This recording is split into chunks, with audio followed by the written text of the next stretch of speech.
Good evening all and welcome to the last video of 2022. I hope that you enjoy and have an amazing new year. It's going to be a compilation of some of my favourite stories throughout my time narrating, so I really hope that you enjoy it. But for now, get comfortable and let the darkness take control. Yesterday, my dad was all excited to finally buy this gorgeous one-story brick house in Indigo Lake, Texas. It was so elegant, refined, copious amounts of land to run around, a vista of Sylvian charm. No annoying neighbors, unless they were on the road. We brought all of our belongings and finally came face to face with what was going to be a beautiful nightmare. As we unpacked and arriving at the steps, immediately, strange things started to happen. The protected door opened by itself, and even the grand door that led inside the house as well, just creaked loudly, as if it were telling us to go inside. My dad thought carpenters were working there, as it was still being worked on, but only a day or two to finally complete it. My brothers exchanged confused glances and noticed the back of the house had this weird-looking pond. Behind it was a vast forest that had this sort of small cavern/grotto, which made absolutely no sense. We were wrapped in complete forest, so it was pretty creepy. We stepped inside, ignoring the doors opening, and were completely astonished with how beautiful the house was. I still remember being 7 years old and in awe, with so many things the previous owner left. It was like going back in time. Exquisite paintings, china vases, samurai swords, a chimney with a moose taxidermy above it. Oh my gosh, it was beautiful. To the right, as soon as you walk in, was the kitchen, and a strip down that led to the washing machines as well as the backyard. To the left of the living room was a fork. On the right side was going to be my parents' room. Straight led to a grand room, which we named an arcade room. It was a long hallway to get to the arcade room, and left of it led to another hallway. But what was odd of this was that there was a small shower and toilet, along with a long mirror that coated the wall and led to a door which was my brother's room and a closet. That made no sense. From my brother's room, it led you back to the fork living room, and the restroom was in the middle. The arcade room was so cold. Even during summer when you opened the windows, it was still freezing. Everyone who came would complain about how cold it was. Dad thought it was just a small draft. We had a foosball table, PlayStation system, video games, mini movie theater, and even a gym in that arcade room. Night falls, and my dad buys the Blair Witch Project. Yep, scared the hell out of me. We were taking care of my uncle's sweet chihuahua named Brandy, who out of nowhere began barking furiously at the wall in the kitchen. She had all her hairs standing up on her foamy mouth by how angry she was. I grabbed her and put her in the washing room where she just whined. My dad was dismissive of the idea that we were living in a haunted house, but that night after the movie ending was something I'm never going to forget, as this presence started immediately to show itself. I made the decision to sleep in my parents' room for a while. In that room was a painting of a boy and a girl on a countryside walk, on a road, next to a man who was behind. I'm getting chills just being reminded of this painting. My brother is snoring in his room, and my parents are awake, and we begin to hear loud furniture swinging and rustling across. The nails are scratching the walls, and these sort of chain noises are coming from the attic with a ch, ch, as if someone was calling a dog. Right then and there, man, my heart sunk, and I knew this place was haunted. My dad gets up and knocks on my brother's door, thinking he moved things, but he's fast asleep. The noises were brushed off, just a raccoon outside, or the forest trees swinging due to the wind. My heart is racing, and constantly thinking of the Blair Witch Project, which made it worse thinking it was real. Because, at the time, internet wasn't a popular thing to see if a movie was fake. I left a small night light on, and it was probably 11 or midnight when my parents fell asleep. As the night pressed, I dozed and woke up. My parents were sound asleep. The door of their room is completely open, and vividly remembered we locked it. My heart is racing, as I know something is really wrong. At the foot of my bed, the end is sunken down as if someone was sitting on it, and I felt it sink down. You guys, I felt it, and I was about to pass out and throw up. When suddenly the covers of my bed toss, and I immediately felt these hands and fingernails tickle my feet. I get chills remembering it. I kicked back whatever it was, and could feel the hairs on these hands. Just massive hairy hands and arms. I yelled. I got up from a nest of blankets and somehow jumped straight into my parents' bed crying. My parents console me. Dad gets up, turns the light on, and I'm done. Right there and then I'm crying in my mum's shoulder that I don't want to live here anymore. After consoling, my dad and mum are somewhat wanting to believe me, but they can't. That night I slept in between them. I didn't sleep. My eyes were glued to the door, waiting for it to open. Next day comes, and my brother is working out in the arcade room as he plays varsity football in high school. He comes rushing to us, saying he saw little girl's feet with frilly socks on near the hallway, with a lengthy mirror. My dad doesn't believe it, but he becomes a believer eventually. I'm going to go ahead to share the experiences that happened after. A few nights later, my father is in the bathroom. He had a habit of urinating sitting down at night, so that no one gets interrupted sleep. From the windows, the moon is able to reflect some light that gallantly pierces through.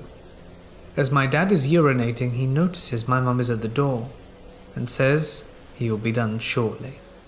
So he does his thing, and right as soon as he's about to pat my mum on the back to let her go, my dad goes right through her, the silhouette, and he falls over.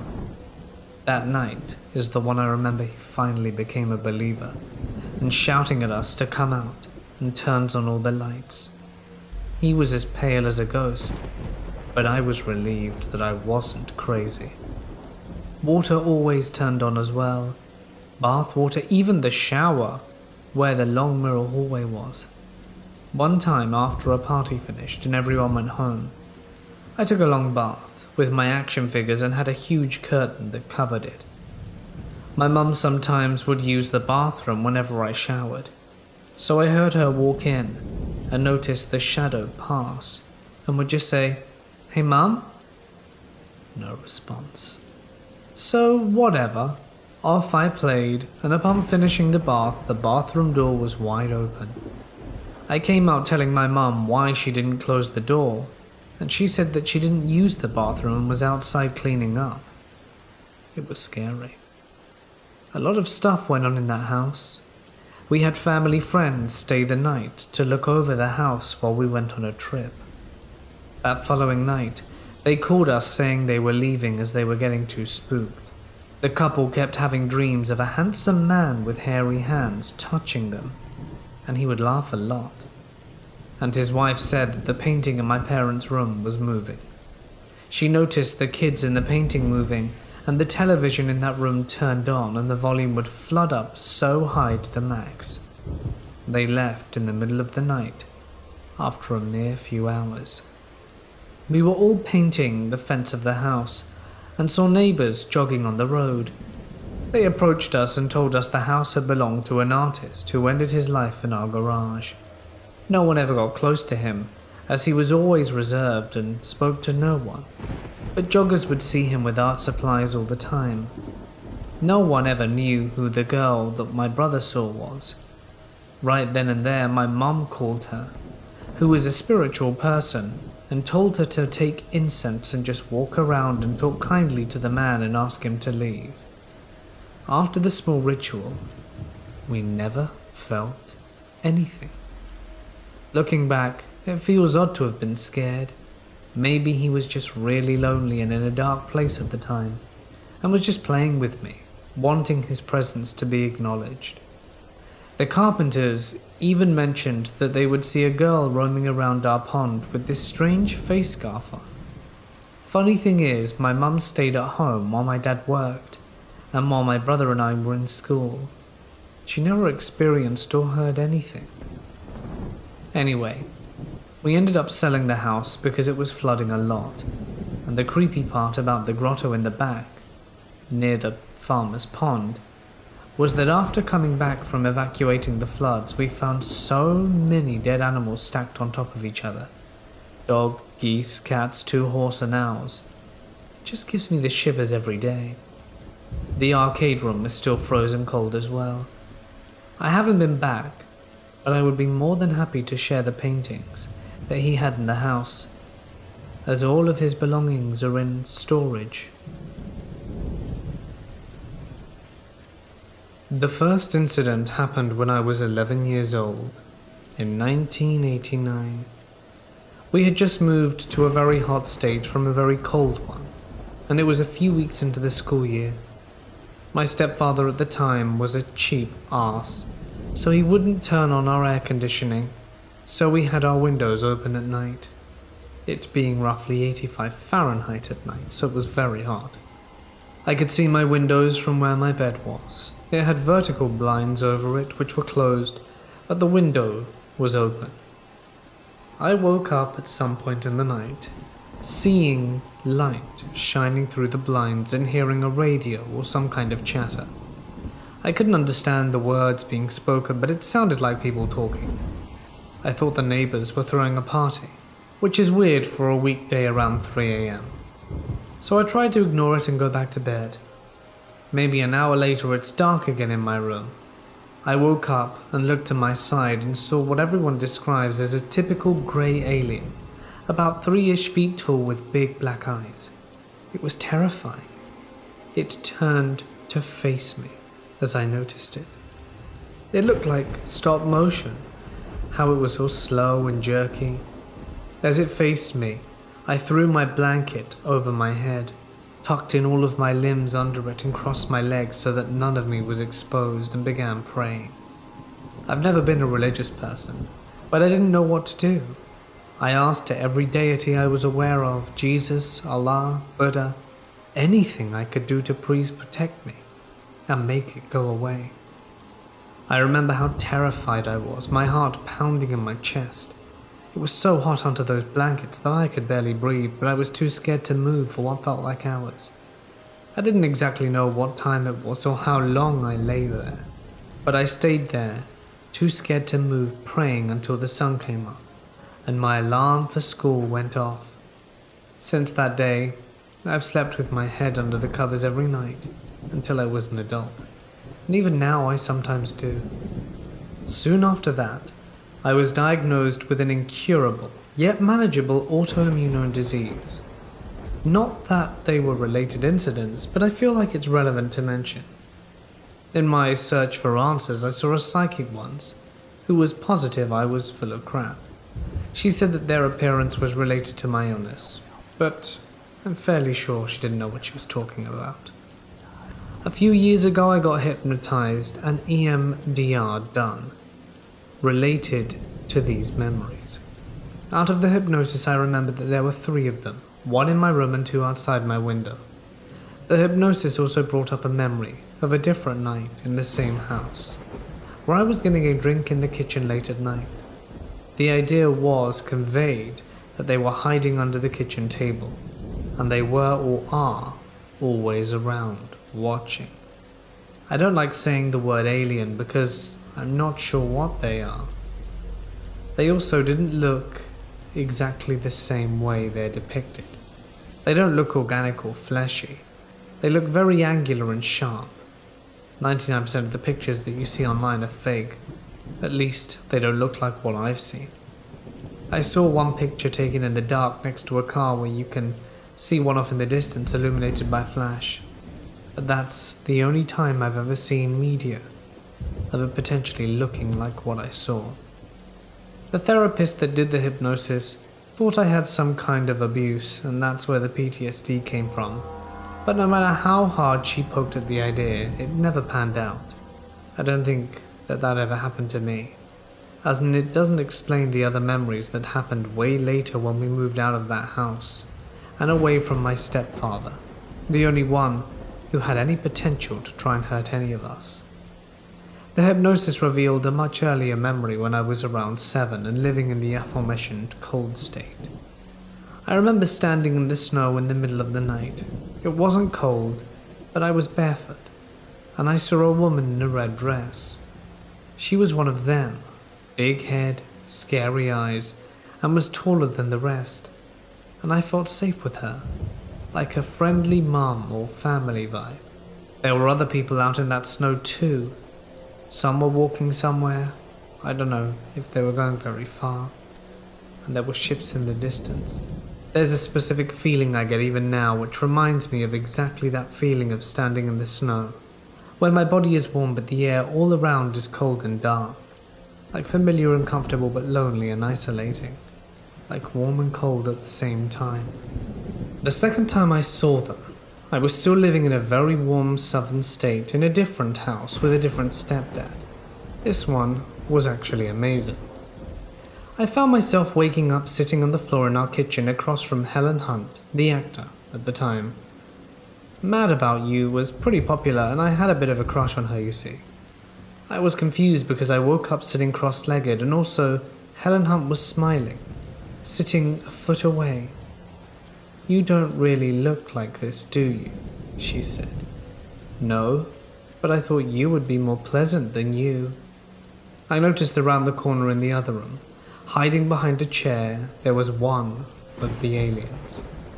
I felt that I was angry, so I asked her what her deal was, and she told me not to worry about them, that they were just jealous of people. I didn't understand what that was supposed to mean other than be dismissive. The fake Helen Hunt made me feel safe.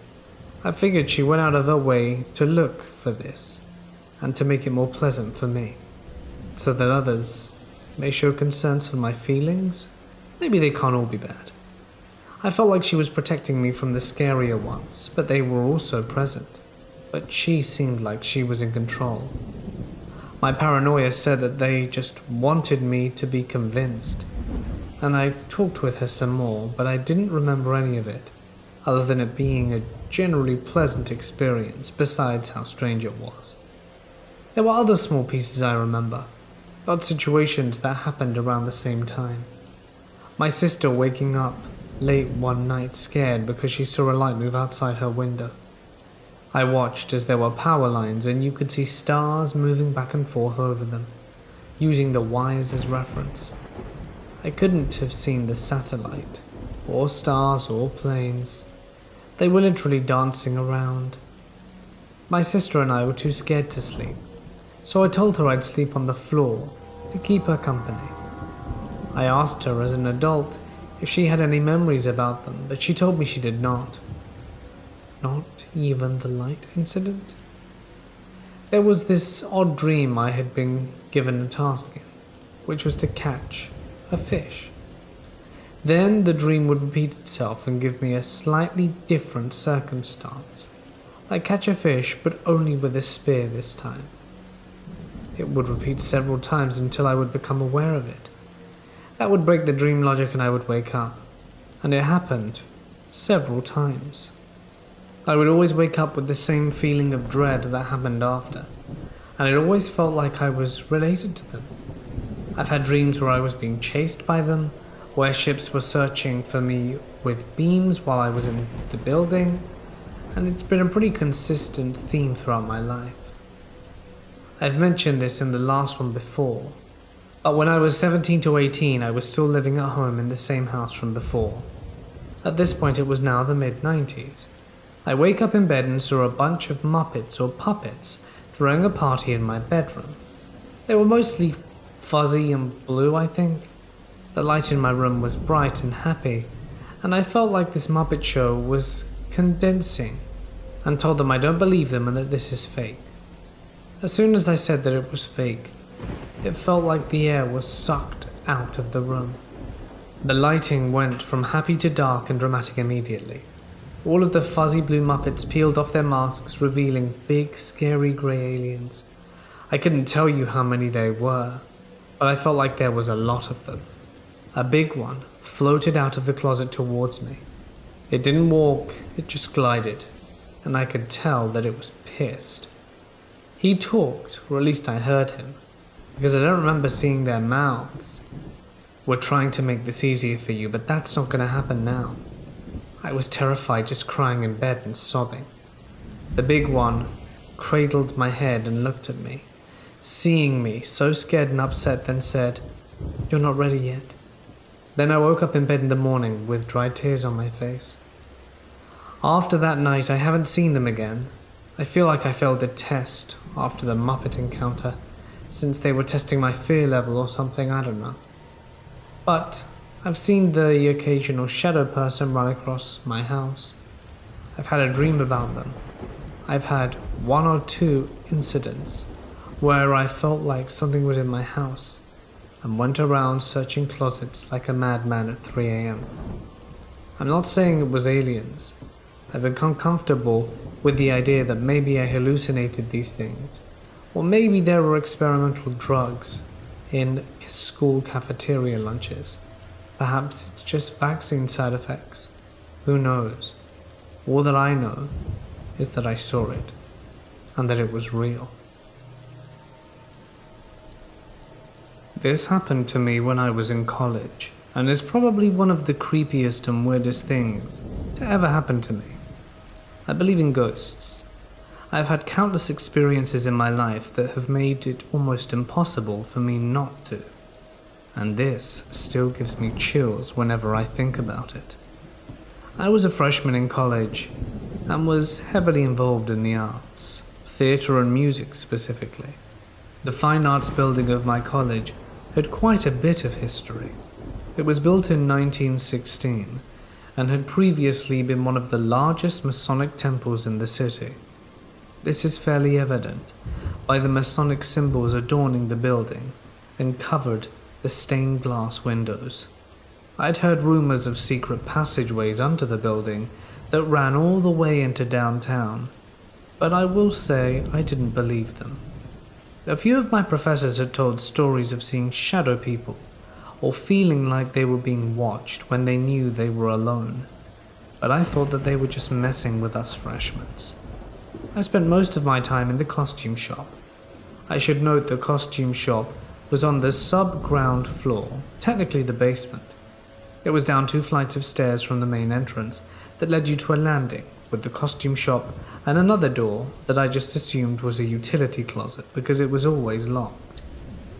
I couldn't put my finger on it, but there was just something off about it to me. On this particular evening, I had finished rehearsal for a play around 6 p.m.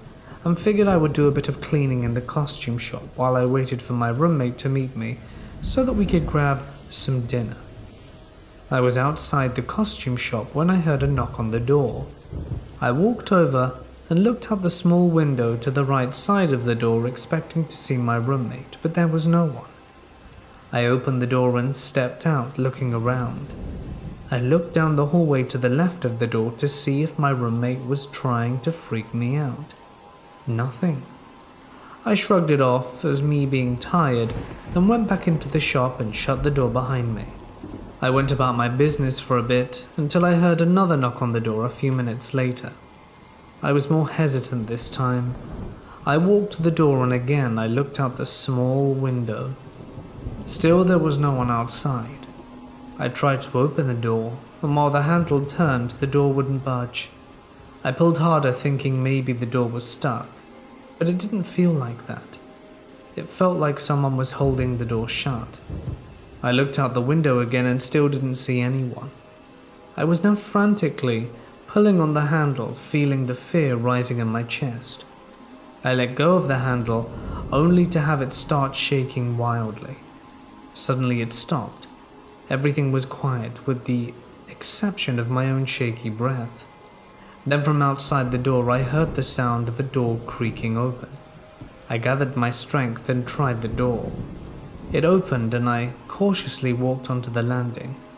The always locked door was ajar. "Hello? Is anyone there?" I tried not to sound freaked out, but I was absolutely terrified.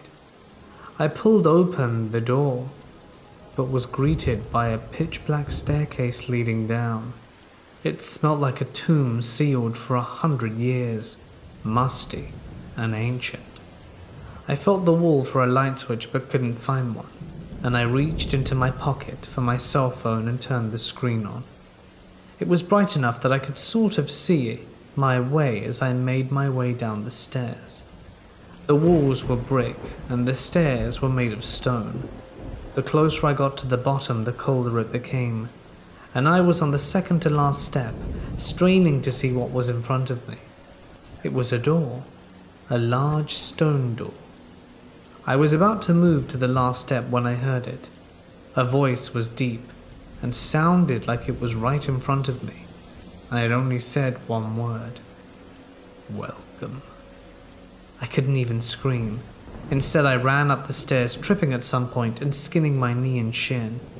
Once I reached the top, I slammed the door shut and ran out the building. My roommate showed up 5 minutes later to find me standing on the sidewalk shaking. After I told her what happened, she went inside to get my things and locked the costume shop door. When she came out, she looked at me with a worried expression. "The door was wide open when I went to get your stuff. Are you sure you closed it?" I just nodded my head.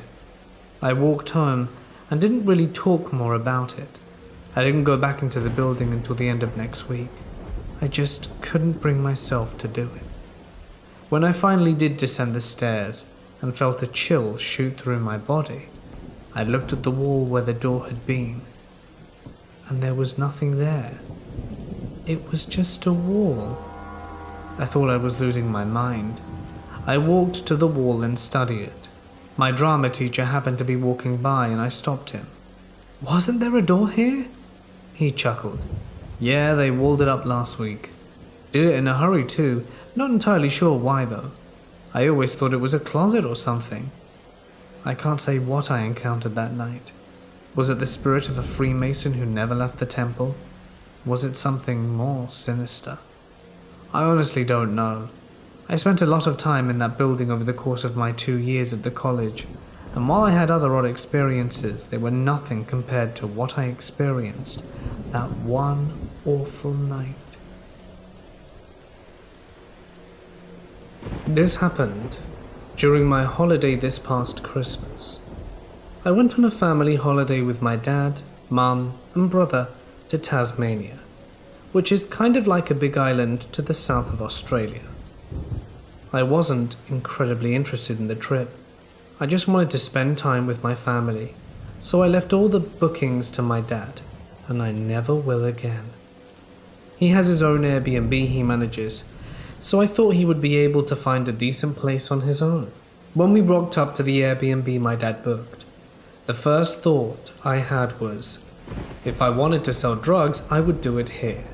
My mum was not impressed at all, and was already telling my dad off for booking it. I didn't say anything. Perhaps the inside is nicer. It was a little dingy house, the paint was peeling off, the roof was rusty, and there were plants overgrown to the side of the building. Imagine grown into the actual foundation and wooden planks. There were 3 entrances. The first one I worked out was the entrance for the host. It looked okay, not as bad as our entrance, a little tidier. I went downstairs, so we figured out, after a while, the host most likely lived below us. The second looked like it was the main entrance to the house, but it was sealed shut. The door looked like it would break down if anyone was to even push on it slightly, and was obviously unused. The third was ours. Aside from the overgrown plants, it was fairly normal. From the looks of it, we figured out later on, It looked like the host had divided the house up somehow. She lives below, we live upstairs, but there was one half of the house upstairs that wasn't accounted for. It's hard to explain, but the space we occupied only accounted for half the house, and only went up to the main entrance I spoke of, which is in the middle of the house. We checked in, which equated to grabbing the keys. The host had never contacted us at that point. All was well on the inside. It looked a little old, but wasn't creepy from the get-go. I did notice some odd things. I only mentioned this to my dad. There were a bunch of antique instruments displayed at the entrance, and right on the top of these, of the piano, were 3 things that looked like urns. Now to explain, I am of Chinese descent. These urns freaked the hell out of me and my guys. Some people think they're for display, but we use it to store ashes of the dead. So I really didn't like them being there. I told my dad and he didn't like it either, but he went and tapped the urn to see if there was something in it but couldn't tell. But he mentioned that the one he tapped was definitely ones we used for ashes. It had scripts on it like safe passage to the heavens from what I could make out. After I stopped freaking out, I went and picked first dibs on the biggest room as per my usual, but then noticed that there were heaps of mirrors around the room. Again, another thing. Not sure if it's just a Chinese thing, but we don't like sleeping with mirrors facing us when we're in bed if we can help it. So I went to move one of them, which was smack bang in front of the bed. It was leaning against a door, and when I took the mirror away, the door actually opened ajar a little. That freaked me out. I got my dad and we decided it's better I slept with my mum in another room, and he later took this room with my brother. There was another room, but we didn't use that. Again, my dad, being dad, opened the doors a little and shouted, "Hello," before I told him to shut up. I had a peek inside but couldn't make out much, only that it was dusty and seemed to be part of the other half of the house. My dad soon put a chair and suitcase on top of it, in front of the door to keep it shut. Fast forward to that night, everyone is sleepy and went ahead to bed. I stayed up a little because I had some emails from work to catch up on and went to work in the living room area. At one point around 11:30 p.m, I remember there were a few thumps on the roof. It sounded almost like footsteps, then followed by the loudest and most horrendous noise. It sounded like a train was on top of me. It was screeching like steel on steel and lasted maybe 30 seconds. I literally froze at that point. I didn't know what to do. I thought my dad would come and check on me, but no one ever did. I didn't say anything the next morning because I thought I may have imagined it out of tiredness. The following night, the same thing again, except I was in bed this time. I just got to it, so not asleep yet. It was around the same time that the exact same noise started up again. My mom woke up, but was frozen like me. Dad came to check on us and we were all just frozen there, listening to this noise, wondering what the hell it was. After it stopped, we were freaked out, but managed to shrug it off and went to sleep. Before I fell asleep, I remember hearing some faint thumps that stopped shortly after it started. The next morning, we kind of had a meeting of some sort to discuss this. This is when I told them of the night before. We were extremely unsettled at this point, and luckily it was checkout day. We just got the hell out of there and never found out what it was. The creepiest thing was, after we packed up and left, and were well away from that place, Dad was driving, but he still looked disturbed, so I asked him if he was okay. He said, "I am now, but I didn't have a good night's sleep." I pressed on and asked him what it was. He said the noise didn't bother him much compared to what he experienced. What bothered him the most was when we left on our tour on the second day. He still had his suitcase on top of the chair blocking the door in his room. He showered, and he also left the towel on the chair to hang. He said when he came back he noticed the door was slightly ajar. The chair had moved slightly and the towel was on the floor, as if someone tried to push it from the other side, but unsuccessfully after they noticed there was a lot of stuff on the other end. I forced him to ask the host about the noise in the door. She replied that the door was the door to her art room, and the noise was just a possum on the roof. I don't believe her. The noise was not something an animal or even a human can make. Airbnb host, I hope we do not meet, like, ever. I met my wife when I was 26. I suppose it can be considered ironic, really, that it was a funeral which brought us together, especially considering the events I would experience upon moving in with her. I was never really a believer of the paranormal. I guess if we have to apply labels to ourselves, mine would be of a skeptic. Of course, like most people, I had watched various videos on the internet, read stories of hauntings, and occasionally indulged in the odd horror film or two. But my interests were only ever viewed from an outside perspective, and could only really be considered academic at most. Without a frame of reference, I found it hard to believe in these stories, and view them as anything but stories. That would soon change, however, as we quickly fell in love, and I moved in with her shortly after. She had told me about the house before I moved in. She had been living there for 10 years, before she had even met me, and by that time there was a lot to tell. Her friends had all experienced something there. They each had their own tale of the unknown. One of her oldest friends had an experience while staying over for the night. Witnessed what can only be described as the outline of a woman move slowly through the room before dissipating abruptly into the darkness. He never slept alone in the house again. My soon-to-be stepchildren would often, when young, point to an empty space in the corner of a room and innocently ask, "Who is that lady?" A horrifying experience, of course, but discountable on its own. If it were not for the other children who would always say the same thing. Every single time they visited our home, it would always be the same question, and it would always be the same corner of the room. Things would only get worse. I remember how my wife recalls the odd smells which would materialize as if from nowhere, the unexplainable noises which would break the peace of the night, and foreboding feeling of not feeling quite alone when you knew you were the only person in the house. It did not take her long to reach out to a paranormal investigation team. They attended our home with Kieran O'Caffey, a paranormal investigator who enjoyed a brief stint of fame after being featured on Most Haunted, a television show which ran here in the United Kingdom.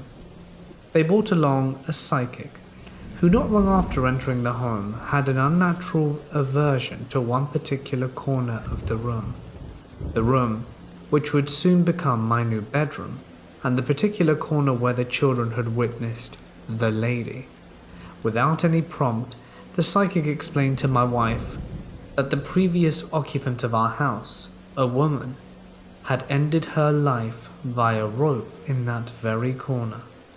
She finished her reading of the house by sketching a picture of the apparition, a drawing my wife still keeps to this very day. Suffice to say, all of this did little to alleviate my wife's concerns. And this is where I come in. Poor naive me, brazen and full of all the misplaced logic that only a skeptic would apply to a situation which so clearly required it. Well, I even decided that our bed would go in that corner of the room.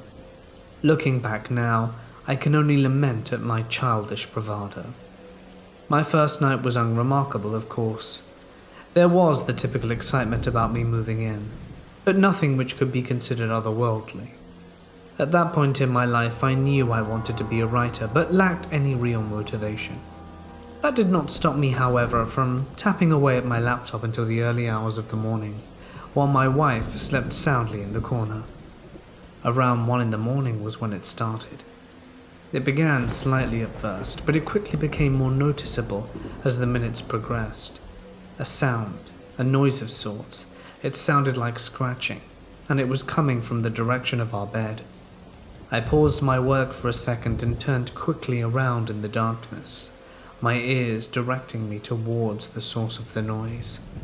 My wife was still sleeping in the corner, her face concealed by the shadows. She lays stationary, blissfully unaware of the unnatural sound which had itched its way from the wall near her head. Now, however, I gazed into the blackness of the room. The noise could no longer be heard, almost as if it were never there. A fleeting shimmer of imagination jolted into existence by my wary, fatigued mind. The room all of a sudden felt tight and confining. The walls, although stationary, appeared to have moved an inch while I was busy, closing themselves while restricting my movement. It was an odd sensation, one which burrowed deep, one which felt as if it would be with me for quite some time to come. Chalking the whole feeling up to exhaustion, I closed my laptop and quietly climbed into bed next to my wife. Predictably, sleep came soon. "What are you doing?" I inhaled deeply, my body swaying somewhat as my consciousness returned to me. "Baby, what are you doing down here?" It took a second for my mind to return to me, but when it did, I found myself awakening abruptly, standing on my feet in the middle of our pitch-black kitchen. "It's just after 2. Are you okay?"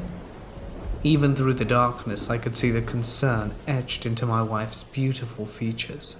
Her eyes were wide and telling as her lips repeated her plea for answers. "Are you okay?" It took a second to collect myself, my confusion crippling in a heavy sort of way. "I am," I began, my mind struggling to comprehend what was happening. "I think I was just sleepwalking," I added. My words sounded more of a question than a statement. My wife looked me over once before the concern drifted from her face. "Shh, it's okay," she whispered, extending her arm out to me. "Let's get you back to bed." I weakly offered my arm and allowed her to guide me back upstairs to our room, where I quickly fell back asleep. Up until this point, I had never sleepwalked in my entire life. I talked in my sleep, sure, but never sleepwalking. That was news to me, and it was a disturbing sensation to say the least. It followed me into the next day and persisted throughout. Somehow it felt more than just sleepwalking. Somehow I just knew. The day passed like a dream, and before I knew it, night had fallen once more. "Do you want to talk about it?" my wife asked, lying next to me on the bed. I shook my head. Even though the room was silent, I still felt as if I could hear the scratching. "No, I'm fine," I lied, as I pulled the covers over and turned over. "Okay, I love you, baby," she whispered. "I love you too." It's dark, and I'm standing in our kitchen. I inhaled deeply and took a second to steady myself, my limbs shaking as the realization of what happened crept slowly through my body. This time my wife wasn't there to comfort me. This time, every single drawer had been removed from their cabinets and were now perched precariously on the various surfaces above. What is happening? Confused and distressed, I began to quietly slip each drawer back into the cabinet, which housed them, and then slunk carefully back upstairs to bed. Just before my fragile mind drifted back into the sleep of abyss, I felt as if I could hear it again, a scratching, tearing and cutting somewhere deep within the walls. I did not tell my wife of this second transgression. I thought she would only worry. Ironically, this seemed to make matters worse as she quickly picked up on my silence throughout the day as we continued unpacking the rest of my belongings. "What's wrong?" she asked, sitting next to me on the sofa. I struggled to comprehend an answer. After all, what was wrong? I couldn't even fathom a response, let alone formulate the words required to convey the feeling which lingered deep inside me. My lips moved, and I found myself saying the first thing which came into my mind. I think we should move the bed." She nodded slightly at my words. She knew what I meant by them, even though I never actually had to say it. "Okay, we can move it first thing tomorrow. One more night, okay? Because I'm shattered. One more night. I could make it one more night." The hours passed, and again the sky turned black as we drifted peacefully off to sleep. "Baby, stop, please, you're scaring me." Suddenly I was aware that I was not in bed. I was standing, but was still in the room. A few seconds later, I realized I was standing upright on the bed facing the wall. I looked down at my wife, the horror clear even through the darkness. "What?" was the only word which seemed to come. She was shaking, obviously. After a few moments of silence, she collected herself and brought her arms up to me. "Come on, come here." Confused, I once again allowed myself into her arms as she guided me back into the mattress. Her hand moved up to my hair as she began to run her fingers lovingly through it. "Shh, it's okay. Go back to sleep." My mind quickly sank back into nothingness. In the morning, she explained exactly what happened. She had awoken suddenly in the night when she realized that I wasn't laying next to her. After rolling over, she was shocked to find me standing upright on the bed, silently and still staring at the wall with my back to her. She tried to call out to me before I finally answered. Understandably, this shook her up quite a bit. I went on to divulge the second instance of my sleepwalking, and soon after we moved the bed from the corner of the room. To this day, we've never slept in that corner again. It's been 6 years since then, and we still avoid going anywhere near that corner. My sleepwalking has not happened since we moved the bed, and thankfully, I've never heard the scratching again either. To be honest, I try not to think about those 3 nights so long ago. It's hard to because I never really got any closure. If I had seen a ghost, if I could have at least pointed a finger, "Yep, ghouls." If I maybe had seen a rat or a mouse, I could have explained away the scratching. But there was nothing. It all just stopped just as suddenly as it had begun. The second we vacated that particular corner of the room. And I guess looking back on it now, that's the most horrifying part of it all. I will never know why these things happened, and even more hauntingly, I will never be able to predict if they will ever happen again. And that is the thought which lingers most during the dark nights, repeating with my mind as I tap away at my keyboard and hoping to God that I never hear that awful scratching ever again. About 8 years ago, when I was a senior in high school, me and 2 of my very close friends decided to break into this house that was down a back road that we passed every day to go to one of their houses after school. The house was kept up, but no one had lived there in over 10 years at the time. And by kept up, I mean the lawn was mown and the lights were always on.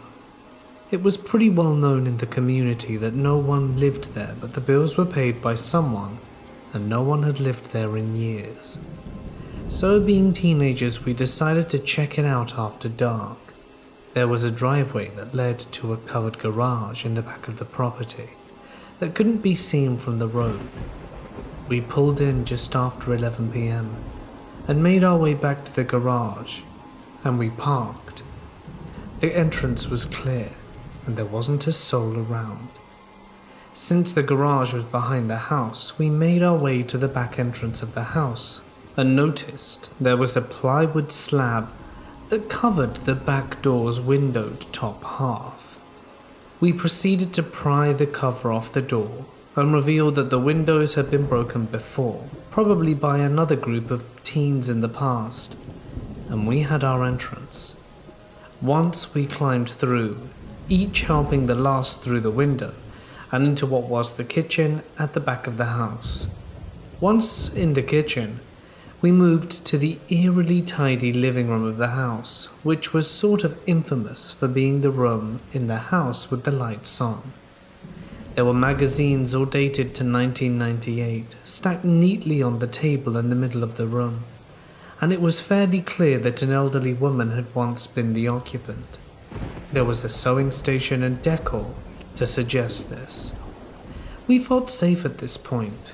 We had made it in there, and there weren't neighbors or anything for half a mile in either direction. We sat around for about a half hour, freestyle rapping, laughing and smoking a joint. We toured the rest of the house and ended up back in the living room.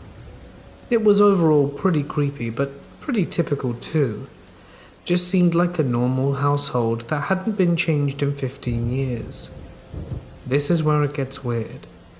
We were still cutting up in the living room, and had actually turned the lights off because we were filming each other with my Lenovo laptop, something we did for fun all the time back then, so we could relive it and show our friends that we had braved the empty house on the back road. When all of a sudden, there was a sound like an old guttural truck trying its hardest to stay idling. The uneven rumble of an engine. It's hard to explain. I personally thought for a split second it was the air unit's fan outside the living room wall, or something along those lines. We froze in place and looked around at each other in the dark. Terrified faces stared back at me, illuminated by the glow of the laptop. After 10 seconds of the rumble, there was a squeak, and a heavy truck door slammed shut right outside the living room wall. Now we scrambled. No hesitation, we bolted for the front door that also connected to the living room, because climbing through that back door window would have been difficult in a panic, but the front door had actually been nailed shut. So we turned and ran to the other side of the house, in the back bedroom that was also on the back side of the house. We all three froze and didn't move a muscle. The engine rumble wasn't audible anymore, but we were trapped like mice. There were huge bushes covering every window, and the front door was nailed shut. The only way out was the way we had come in, but we were literally scared motionless. We sat in the bedroom waiting for the police or owner or someone to call out that our fun is over and to come out, but that never happened. There was a window to the backyard in our hiding spot, covered by a huge bush. I personally was directly next to it. My buddies very close to me, almost huddled around me. They could see and hear everything. And let me remind you that after the slam of the truck door, it was absolutely silent inside and out, besides us scrambling to the back. All of a sudden, chills go up my arm and back, and I slowly turn my head to my friends, who looked like they were about to keel over from fright. Footsteps in crunching leaves were coming, slowly, directly to the window that we were hiding behind. They stopped as close as they could, without walking directly into the bush, and we froze again. The footsteps we heard approaching the window were undoubtedly bipedal. After the steps stopped outside the window, we were immobilized with fear for nearly a minute, maybe more. We sat there waiting for the steps to depart or someone to call out at us, which never happened. The steps stopped outside the window and never moved. Only then did we silently agree. It was time to back out the room slowly, as we were horrified by what exactly could be staring towards us in this window. And at that moment we threw caution to the wind. We got up, slowly backpedaled away from the window and made our way into the hallway outside the room, and into the area before the kitchen where our exit was now back in sight. I think all three of us knew that something was very wrong about all of this, and I think getting caught by the police or the owner wasn't on any of our minds. This was very surreal, and felt almost like a prank, because there's no way people of authority would be haunting us in the way whoever was outside had been doing. So fed up of what felt like an eternity of unease and terror, we decided to bolt to the window in the door in the kitchen all at once and go out together, to either face what had been tormenting us or run. Once we were outside, we counted down from 3 and ran past the huge bushes to the left where our stalker had been. I couldn't help it. I had to turn around and look. I turned, and all I saw were the lights beaming from the window broken up by the bush and illuminating a patch of ground covered in what appeared to be undisturbed leaves. This made my whole body crawl in a way I've never felt before or honestly after. We made it to my car in the garage, and I backed out and tore away as fast as I ever had. There was no vehicle outside. There wasn't anything. There was a deafening silence and stillness. We are still very uneasy talking about it to this day. Even writing this makes my eyes water and my skin crawl. I've always been a man of science and a huge skeptic, but I can't explain that night. There was something so wrong about everything. Needless to say, we never went back. This is a story from my childhood, one of the ones that haunts me to this day. Have you ever seen those memes where it says people react like a criminal when an unexpected visitor arrives at their doorstep? They freeze and drop everything they're doing and throw themselves to the floor to avoid being seen in the window. This is my story of how I became one of those people.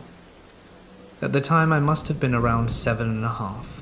I was visiting the Midwest, Kansas to be exact, from South Korea, where I was born and raised, and was just visiting family. Nothing major. On that particular night, the adults, our auntie, uncle, and parents, were going to have a date night, so our parents ordered us a pizza before they left, and waited for it to arrive, so that we wouldn't have to open the door for anyone. My aunt and uncle had 2 kids, 2 boys, 15 and 8. I was about 7.5 at the time. My older sister was 11 and our baby brother was the young, tender age of 3. So all in all, we're ready to just have a fun night of games. After all, it wasn't often the cousins got together like this. They lived in the States and we lived in Korea, but we all loved each other dearly. We saw our parents out at the garage entryway. They made sure we knew the rules and we could recite them back to them. They also made sure we knew where the telephones were and the emergency numbers to accompany them. It's just going to be a typical night of no parents. Or so we thought. It had been maybe an hour after our parents had departed. We were downstairs in the basement in the playroom and were just watching a movie, playing air hockey, and being kids in general.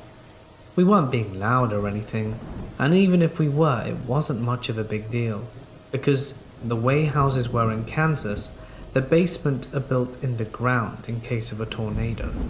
I'd gone upstairs with my oldest cousin because I wanted to drink some chocolate milk and couldn't reach the cups alone, so we wandered upstairs into the kitchen, which was on the far end of the house. The others stayed downstairs continuing their games. We had maybe been upstairs for 15 to 20 minutes before, while I was drinking my milk, my older cousin was making snacks since we were planning to watch a movie. Then all of a sudden we hear the doorbell ring. I remember my cousin looked at me and told me to stay here because it was odd that the doorbell was ringing and it wasn't too late, but it certainly wasn't early. And I say this because it was summer. It was around 8 o'clock. My cousin started to creep towards the door quietly. It was unnerving for someone to be ringing the doorbell. We weren't expecting any guests. The pizza had been delivered before our parents had even left. And before he's even halfway to the door, whoever is on the other side starts rapidly ringing the doorbell over and over. The consistent ring echoed through the house, and by this point I had looked over towards the staircase and saw our other siblings starting to creep up the stairs, with the exclusion of the baby, who was still asleep in the crib in the guest room. The oldest of the kids, James, put his finger to his lips and told us to be quiet, to make it seem like no one was home, despite there being lights on. He crept closer to the door as the banging and ringing on the doorbell continued as he peeked through the peephole. I had never seen my cousin look so freaked out. His face drained of color as he backed away from the door rapidly, and he told us to go downstairs, but of course we didn't listen. Honestly, we thought he was playing a joke. Maybe it was some of his friends wanting to scare us, since he did cancel his plans that night to stay home and watch all of us kids. My older sister shoved past him and looked through the peephole herself, and for whatever reason, whatever was on the other side of the door made her have the exact same reaction, and she stumbled back from the door pale. At the time, I didn't really understand what was going on.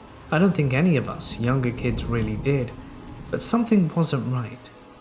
After 20 minutes, whoever was at the door stopped ringing the doorbell and all was quiet again. It seemed like they gave up. Maybe they thought no one was home. If only we knew how wrong we really were. We all sat in silence for a while after this initially occurred. My other cousin, Kyle, mustered up the courage to ask his brother James who was at the door and why James and my sister were acting so skittish. James told us there was a man wearing dark clothes and seemed to be carrying some type of package or large box, but he couldn't see his face. Of course, Kyle, being the little smarty pants he was, started to mock James, saying he was just being a scaredy cat and didn't recognize their neighbors. Kyle was convinced it was a neighbor dropping off a package that may have gotten mixed up in the mail, seeing as it happened all the time. So we agreed that this was probably the cause, until we realized whoever was ringing the doorbell didn't just leave the package on the porch. Which, isn't that what most neighbors do? In the case of no one answers, they'll just leave it. And why would they try to bring it over in the house at night instead of just waiting until the next day? But we thought it was over and done with, so we pushed it to the back of our minds. We didn't think it was important to call our parents and let them know what happened. It was over after all. We went back to the kitchen, grabbed the snacks, and started to head back downstairs until we heard banging again. It wasn't from the front porch this time, though. We were in shock. We froze in fear. It was coming from right behind us. We slowly turned and looked back in the direction from which we came from. We were currently standing in the dining room. We had already passed through the kitchen. It was like someone was banging on the kitchen window. You know, the ones that are typically above the sink, so your mother or father can watch the kids while they play in the backyard as they do the dishes. So James and my older sister Nicole got down on their hands and knees and they crawled back into the kitchen, much against our charging. Just as quickly as they crawled into the kitchen to take a peek, they crawled back out in almost hyperspeed and told us to get low and stay low as we crawled into the den further down the hallway. James had us huddled close to the fireplace, out of sight from the windows, and he told us to stay there. He was taking charge. He was protecting his home and family the best way he knew how. James quickly crawled away. I don't know where he was going, but I was scared. The banging was getting louder, and it was getting closer and closer. At some point I started to cry and remember Kyle put his hand over my mouth and my sister was hugging us tight. And around that time we saw James starting to appear back around the corner, baseball bat in hand. He crawled up another staircase to get to his room. He crawled past us and put a finger on his lips, and that's when we realized he was crawling towards the doggy door. He was attempting to close off one entrance to the house that wasn't locked. Thankfully, he managed to get it latched in time because we don't think the man outside had realized that the house had a doggy door. But when we heard the lock click into place, the banging became more erratic and more violent. Then all of a sudden, much like before, the banging stopped, but we heard pacing. Someone was walking back and forth across the porch, slowly, deliberately. Thump, thump, thump. His heavy boots thundered across the red oak porch, and then without warning the pacing stopped, and it became quiet, eerily quiet. Then the man called out, "Won't you open the door?" I have a package for you." We didn't respond. We stayed quiet, or as quiet as we could be, with the way our hearts were pounding and how ragged our breath was. The stranger called out again, "Open the door," and again. We didn't answer. The man called out angrily, "I said open the door, I have a package!" Like before, we didn't answer, nor did we make any sudden movements. The man banged again, this time directly on the panel window of the room we were sitting in. "I know you're there. I know you can hear me. Open the door or I'll open it for you." He continued banging. The window rattled and shook violently with each impact from the strange man. Thankfully, our cousin's house had reinforced windows, so they weren't easy to break. But unluckily, we didn't have any nearby neighbors, so we didn't think anyone could hear the commotion. But while he was making the noise, we took the opportunity to book it into another room to get a phone. At one point, while we were on the phone with the police officers, they asked us if we could describe the man. Then all we knew was that he was tall and wearing black. So Kyle and I decided to be brave. So if something did happen to us that night, they would at least have a better description of who did it. We crawled back into the den and dared to look out of a small corner of the window. We gently moved the curtains out the way, and Lord behold, the man was still banging. He had moved the shutters off outside of the window, and they were basically hanging off their hinges at this point, rattling with the wind. We made direct eye contact with that deranged man. Direct, soul-searching eye contact. I don't think before this night I had ever believed that there is pure evil in this world. But when I looked into that man's eyes, I didn't see a soul. I know that sounds crazy, but those were not the eyes of a human. He was something unlike anything I'd ever seen before. Animalistic might be the word of choice, besides demonic. It was evil, unnatural, and something I never want to see again. When he saw us, he smiled, a twisted grin that I'm sure he thought was reassuring when he crouched down, so that he could get a better look at us. He then said, "Don't you want your mail? I can give it to you, if you only open the door." I remember grabbing onto Kyle's hand for dear life, and Kyle shook his head, and he threw the curtain back, and before we even had a chance to move any further, the man started violently banging on the window again. At this point, James had enough. He passed the phone to my sister and he yelled, "Leave us alone! The police are on their way and you're not getting in." After that, it seemed like the man panicked and the banging abruptly stopped. And when we heard rapid footsteps on the porch, and Kyle and I peeked out the window again, the man was running through the yard past all the trees and jumped the fence. The wooden 22-foot fence at the end of the yard, into the alley that separated the neighborhood from the old cemetery. We stayed on the phone with the police until they arrived, and our parents got there not long after.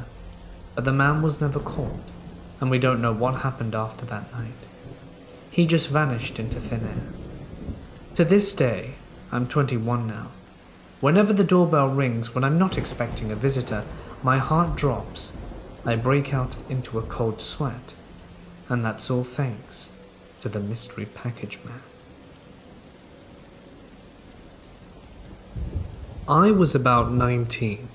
My best friend had become friends with a guy called Chris. Chris lived with his mom, Crystal, in a small house located in a village in Cumberland. Crystal was really cool and would let us hang out there. The house was built in the 50s or 60s.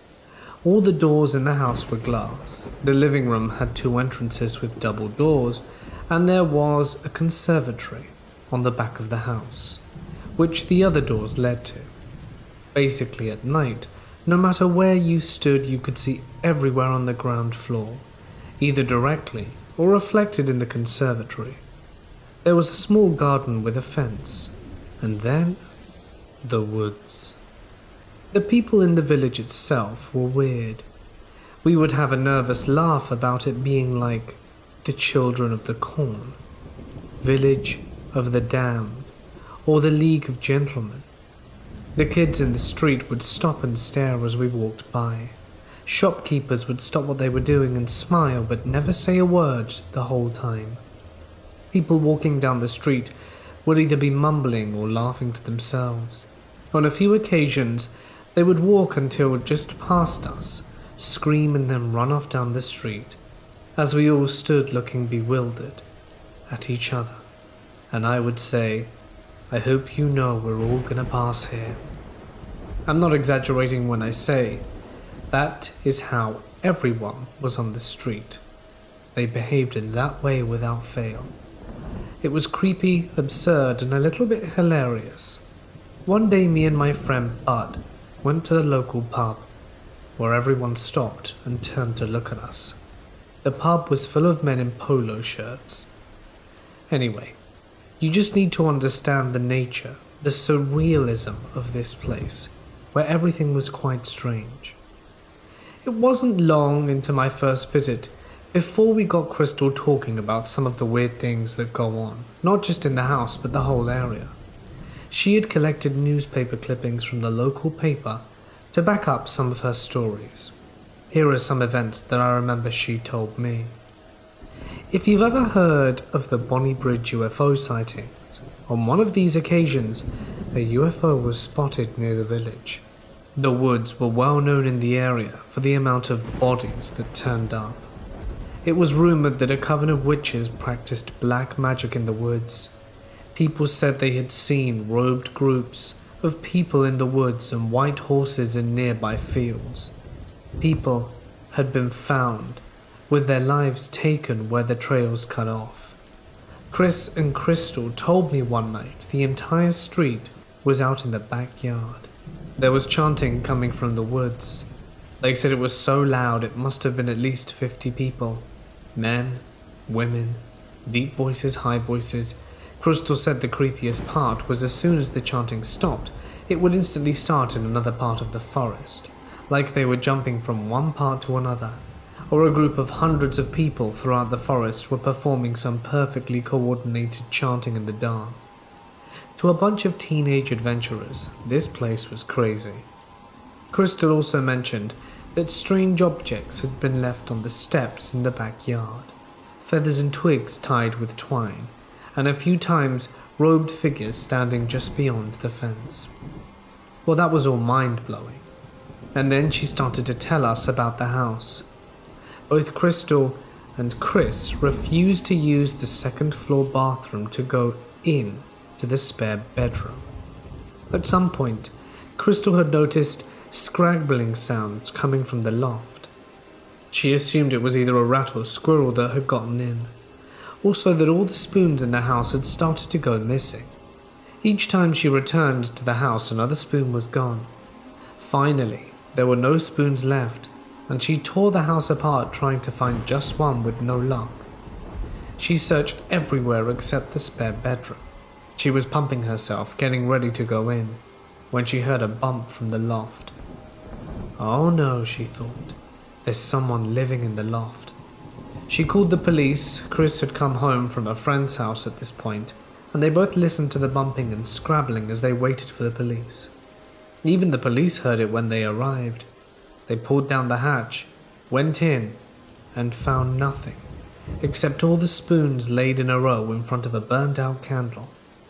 The policeman, straight-faced, suggested she get an exorcist. They never told me why they didn't go into the other rooms, but Crystal believed she was cursed and that her ex-husband had something to do with it. Despite the honesty in their face and the clippings and all the things I'd experienced in my life, at that point I was skeptical.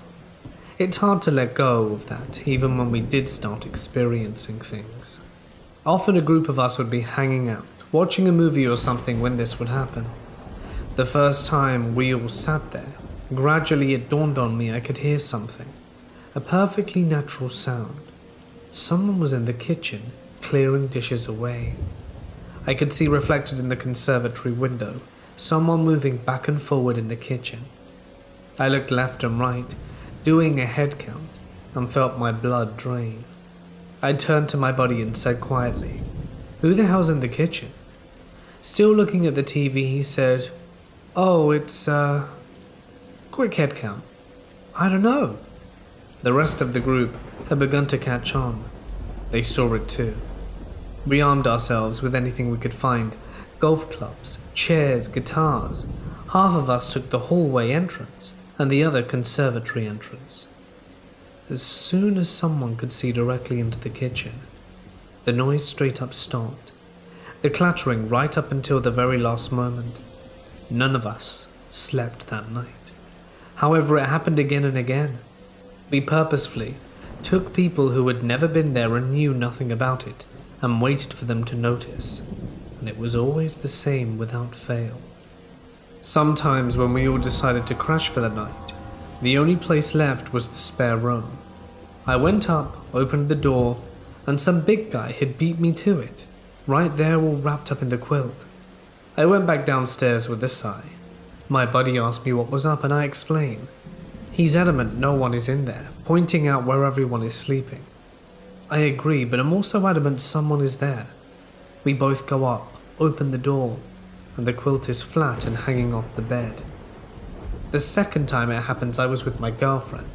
She never set foot in that room again, but it wasn't just us that saw that one either. One night, one of my pals was taking his sweet time in the toilet. I decided to use the one upstairs. I walked up the stairs. I was looking down slightly. The top step came into view. It was dark, but nothing like pitch black, and there on top of the steps were legs, a black suit trouser, and a pair of polished black shoes. I tried with all my might to look up, but I just couldn't do it, and I went back down the stairs. One night it was Chris's birthday. He had a big party, loads of people, and the house was packed, blaring music, and at about 3 a.m, Chris takes me up to his room window. "Listen," he says. I run downstairs, grab my mate. He shuts off the music and everyone can hear it. Screams. 50-odd teenagers standing in the backyard and hanging out of a window in pure silence.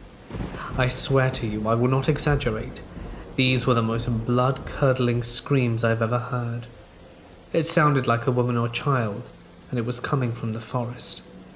I tell myself it was probably a fox, but whatever was happening to that thing, I would not wish on anyone. It was crying in pain and it was loud. The sound would become higher pitched and pop, and then gurgling and then start all over again. Every single one of us stood there for about an hour. The girls started crying. Some of the guys were freaking out, and there was nothing else to do. We couldn't just keep partying with that going on. The sound was absolute suffering. Maybe you guys in the States have heard of things like that, with big predators over there. But the biggest predators we have here are foxes. And there was no commotion or barking or shouting, just the sound of this poor thing screaming and gurgling over and over, like it was on a megaphone. In all my years of camping in Scotland, I've never heard anything like that. However, the woods were beautiful in the daytime. We would walk through them often. Every time without fail when we went through the woods during the day, high above us 2 crows would be flying in the sky, cawing and knocking each other. But there was some other strange stuff in there. There was an area with wooden joists that had been merged into a tree, like they had grown out of it. They had nails protruding over them and stained with viscous black liquid. Near there, where the branches from the tree separate, that were perfectly twisted together. Strange symbols carved into a tree. Once we found large piles of white hair at the base of these trees, a ring of a baby oak tree that had been cut down. The stump in the center seemed to be blood-stained. There was an area where many tall tree saplings had been bent over and secured to make arches tall enough for a man to walk through. We had the place mapped out well in our heads.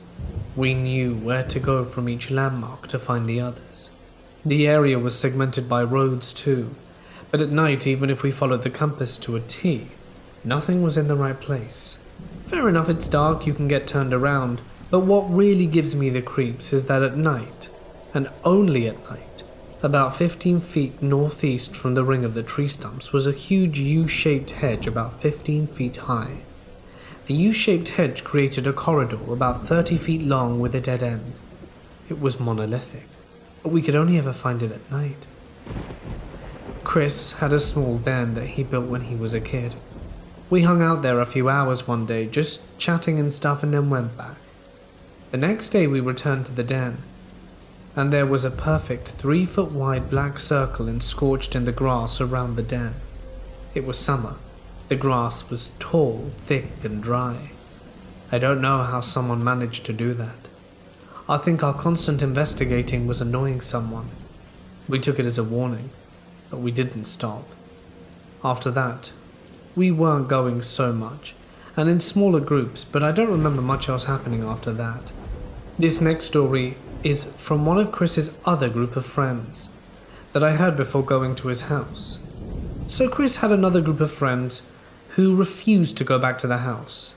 Me and my best buddy knew one of them well, Darren. He was a really happy-go-lucky, really funny and cared about people, an honestly great guy.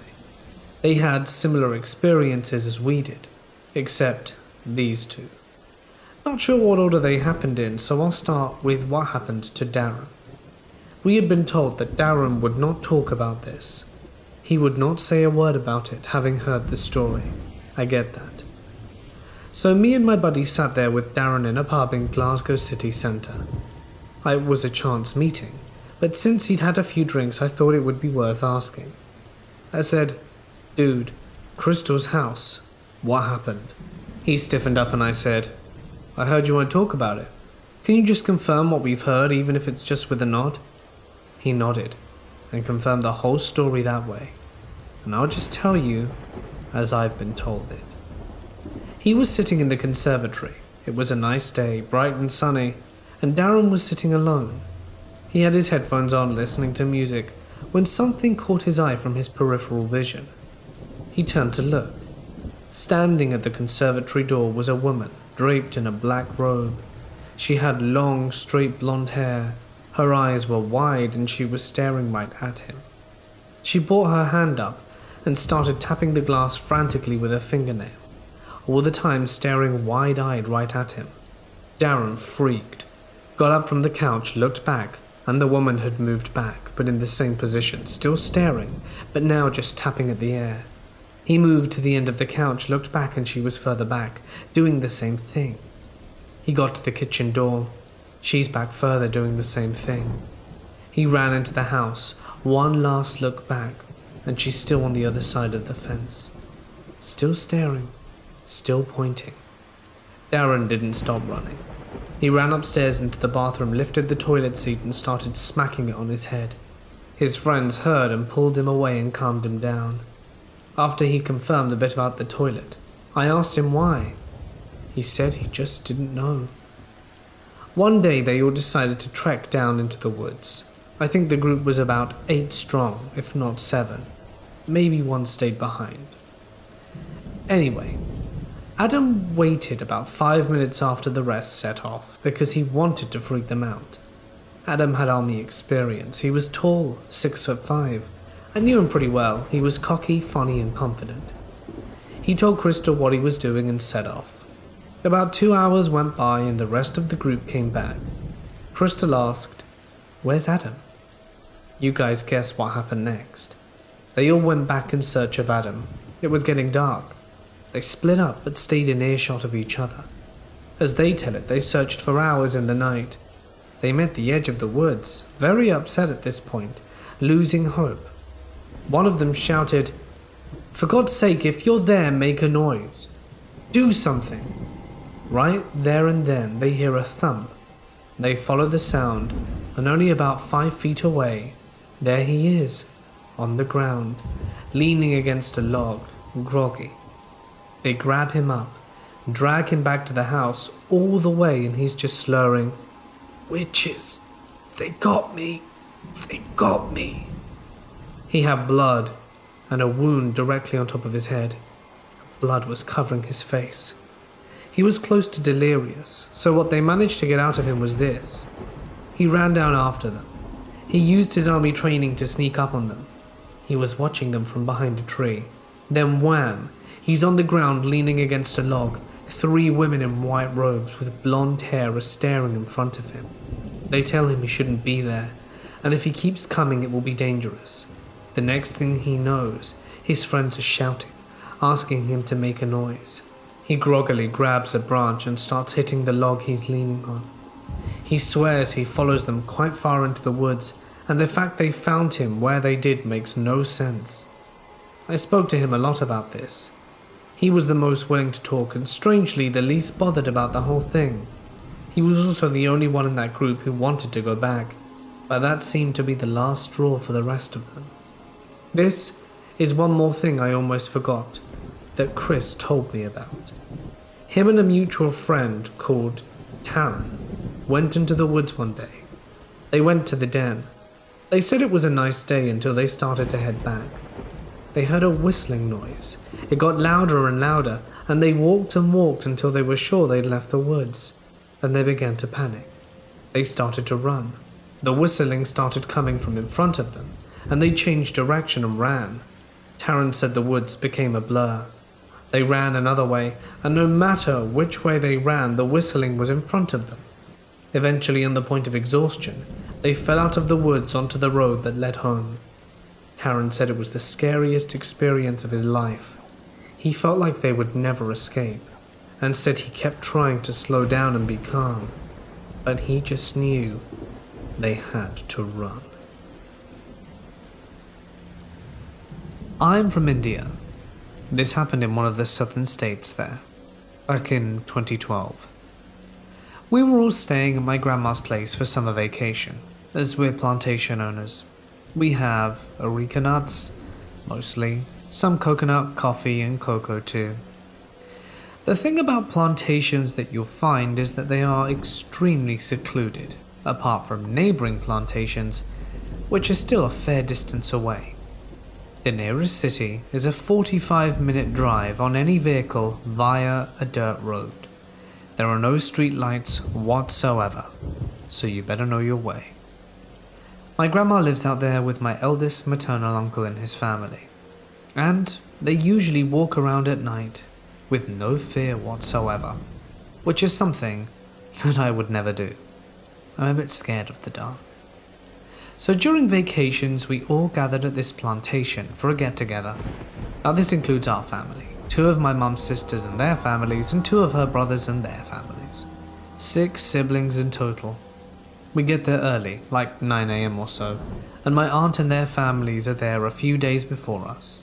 Me being the eldest guy, I get pampered a lot because I have some badass elder sisters and yet again come off as a bit of a scaredy cat in comparison to them. Even my youngest 7-year-old cousin. She's absolutely fearless. But back to the story.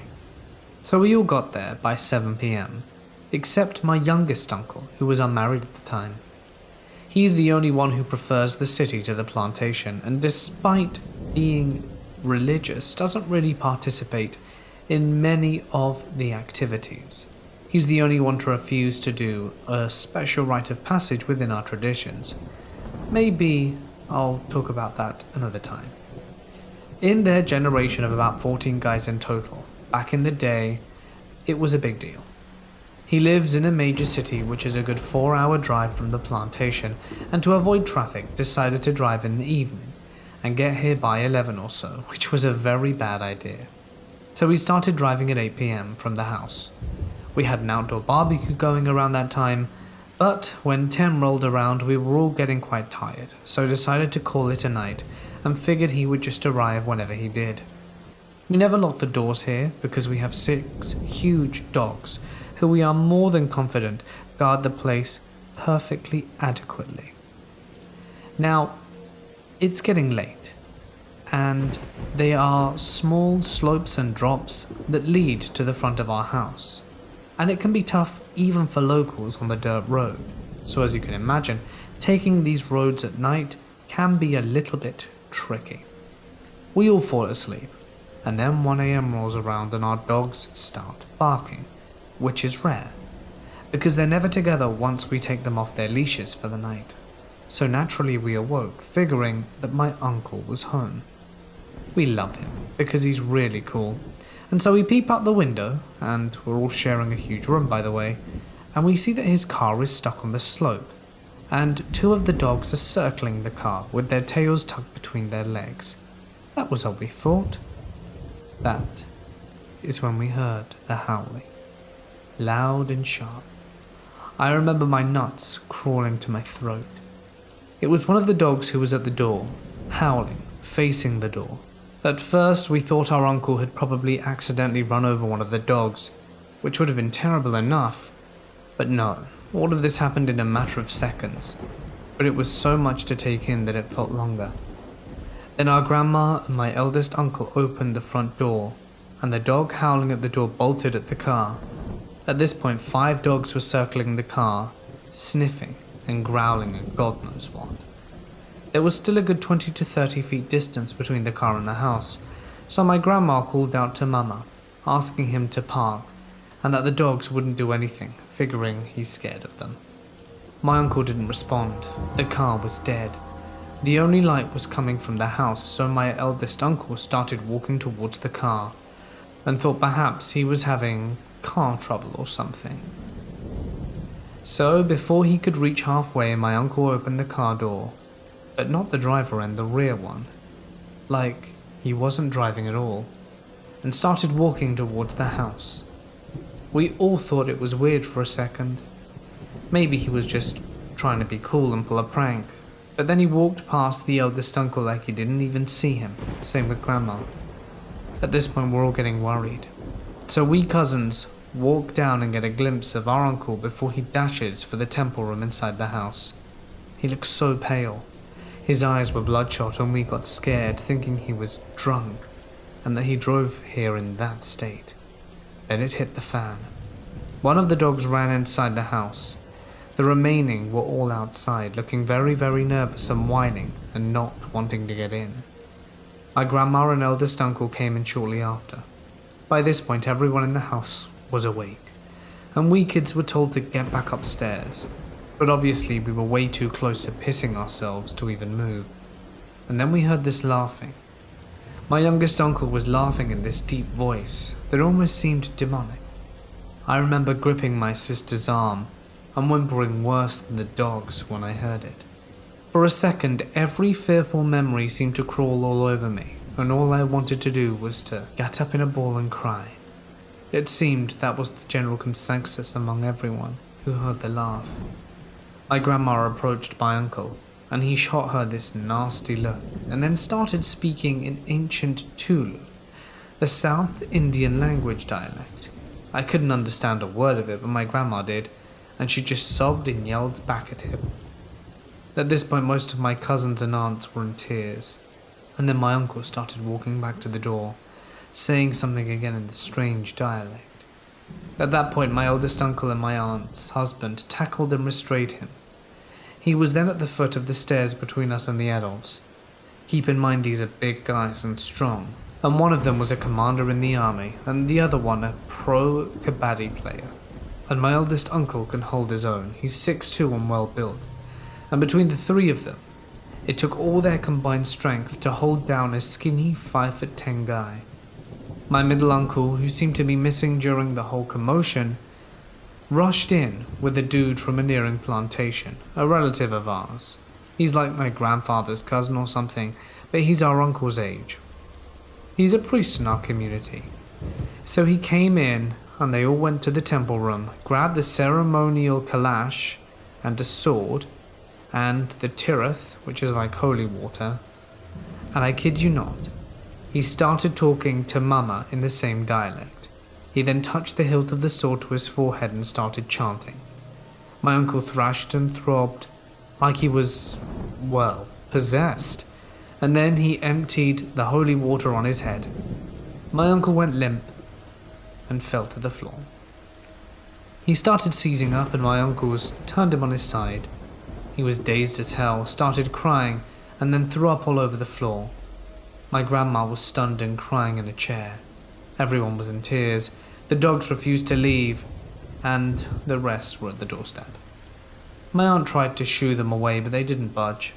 The priest insisted we let them stay. They saved his uncle's life. Then we heard this thump outside. We were too scared to move.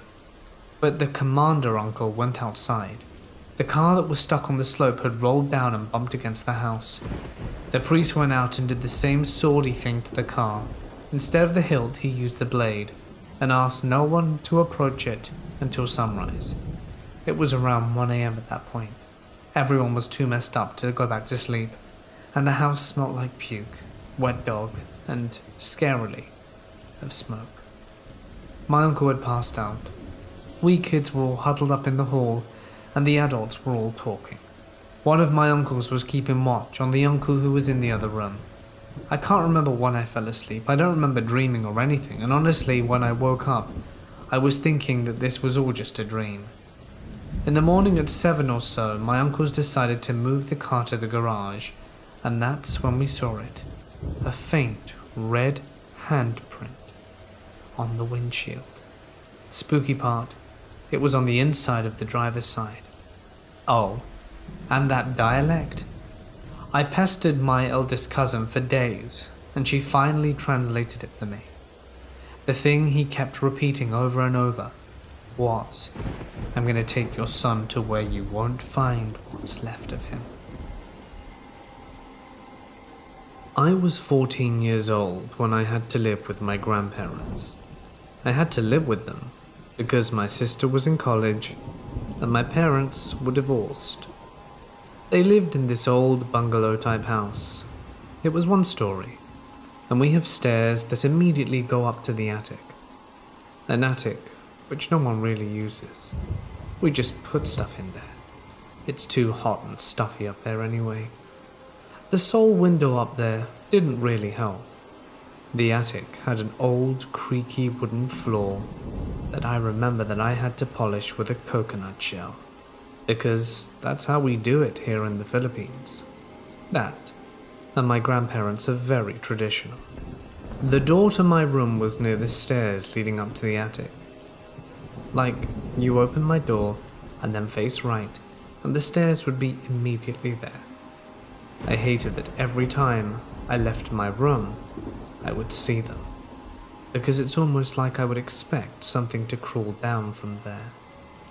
One night, my grandparents had to pick up my aunt's family from the airport, but because of the hellish traffic here, they had to leave at 7 p.m, and their expected arrival back home would be around 5 a.m. at most. So, as a 14-year-old girl being home alone at night, I told them that I would be safe and fine. We live in a gated community, and we have plenty of guard dogs, so everything would be okay. Or so I thought. Before they left, we already had dinner, so I was stuck with cleaning the dishes and all of that. Whilst I was cleaning them, I could hear a bunch of neighboring dogs barking.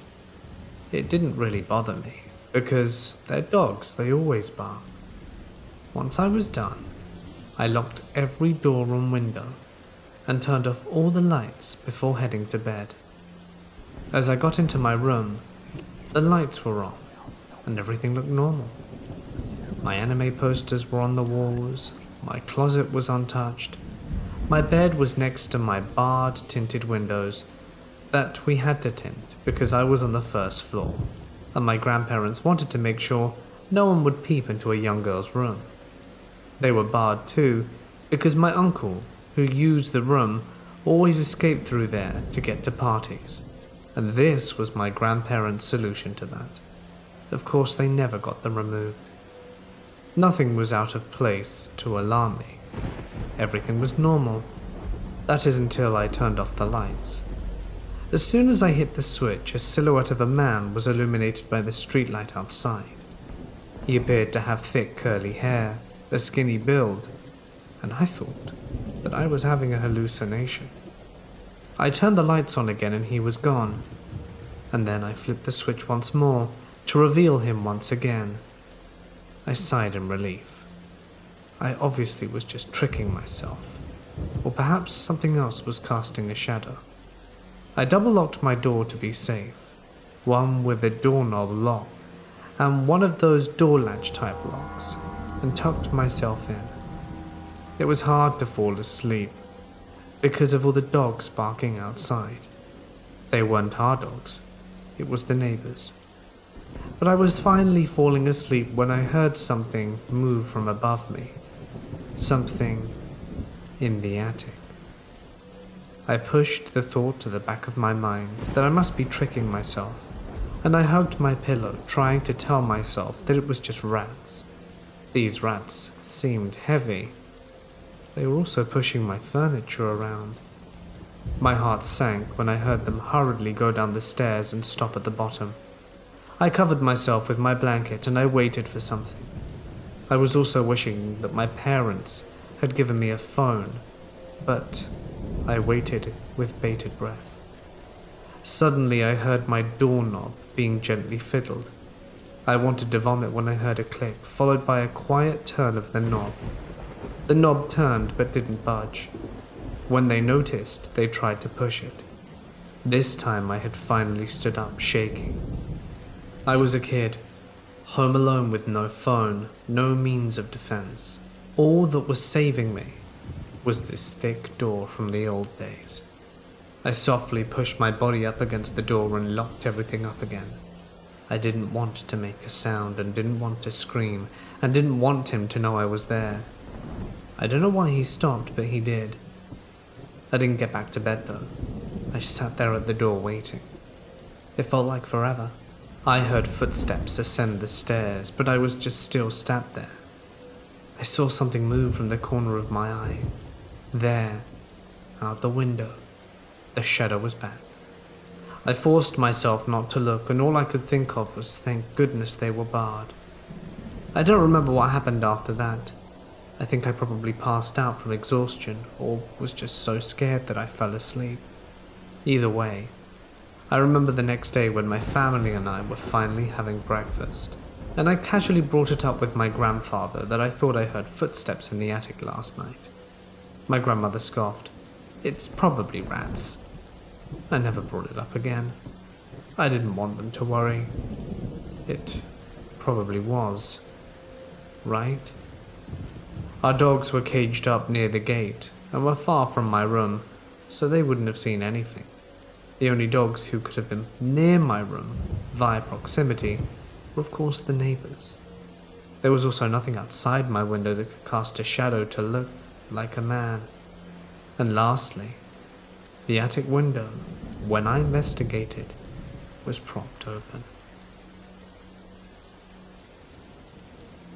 This event happened to me around last summer, and it was probably the scariest story in my life, and I wanted to share it with you.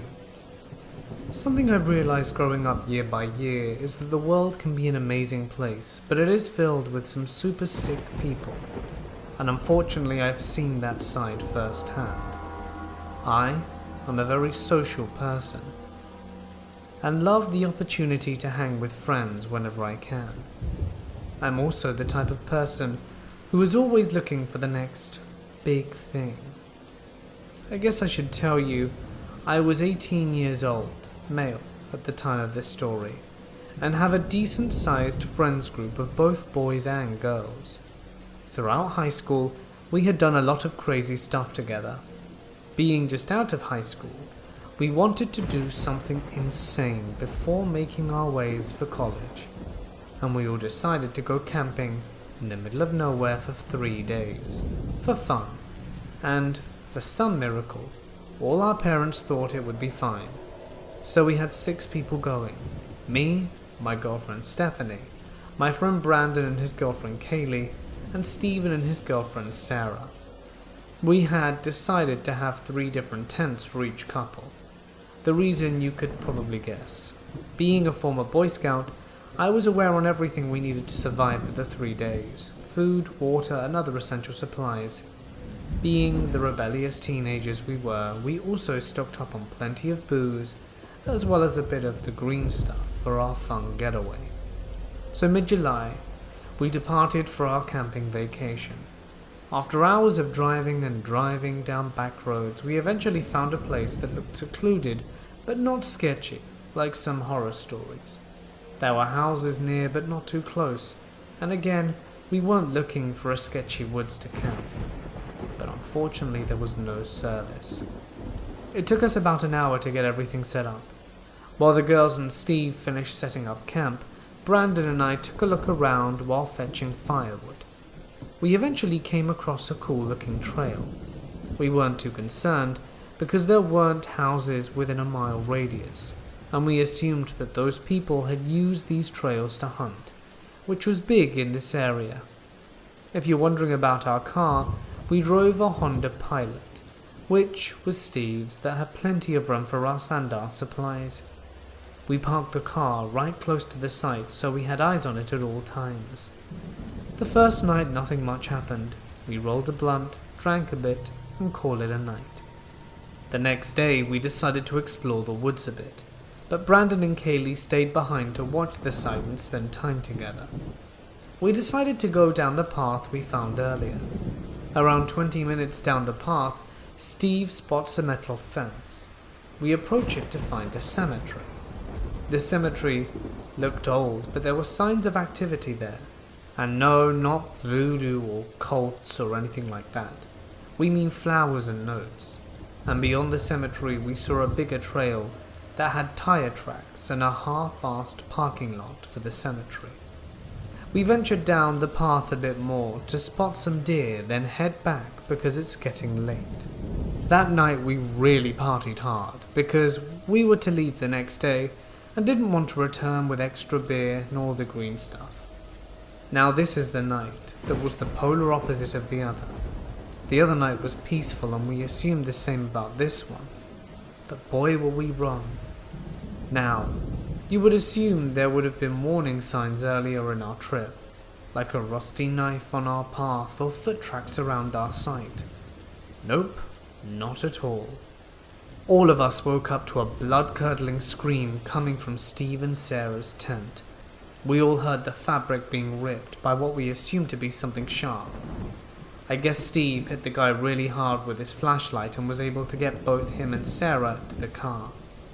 Now, here's the issue. Steve's tent is closest to the car, while the other two tents are closer to the trail. So to get to Steve's car, we had to get past whatever attacked Steve and Sarah. Luckily, all our drunken selves were gone before getting into his car, as he yelled cemetery, and it clicked in my head. The trail on the other side of the cemetery. So I quickly grabbed Brendan, Kaylee, and Stephanie and start running to the trail. I used my phone flashlight to help me see. You might think why you would turn on your flashlight, while the last thing I wanted to do was to miss the cemetery and be lost in the woods with the guy who attacked Steve. Well, by the time we get to the trail, Steve and Sarah had gotten the hell out of there from the site, and we could hear the guy chasing us from several yards behind. We were able to find the cemetery rather easily.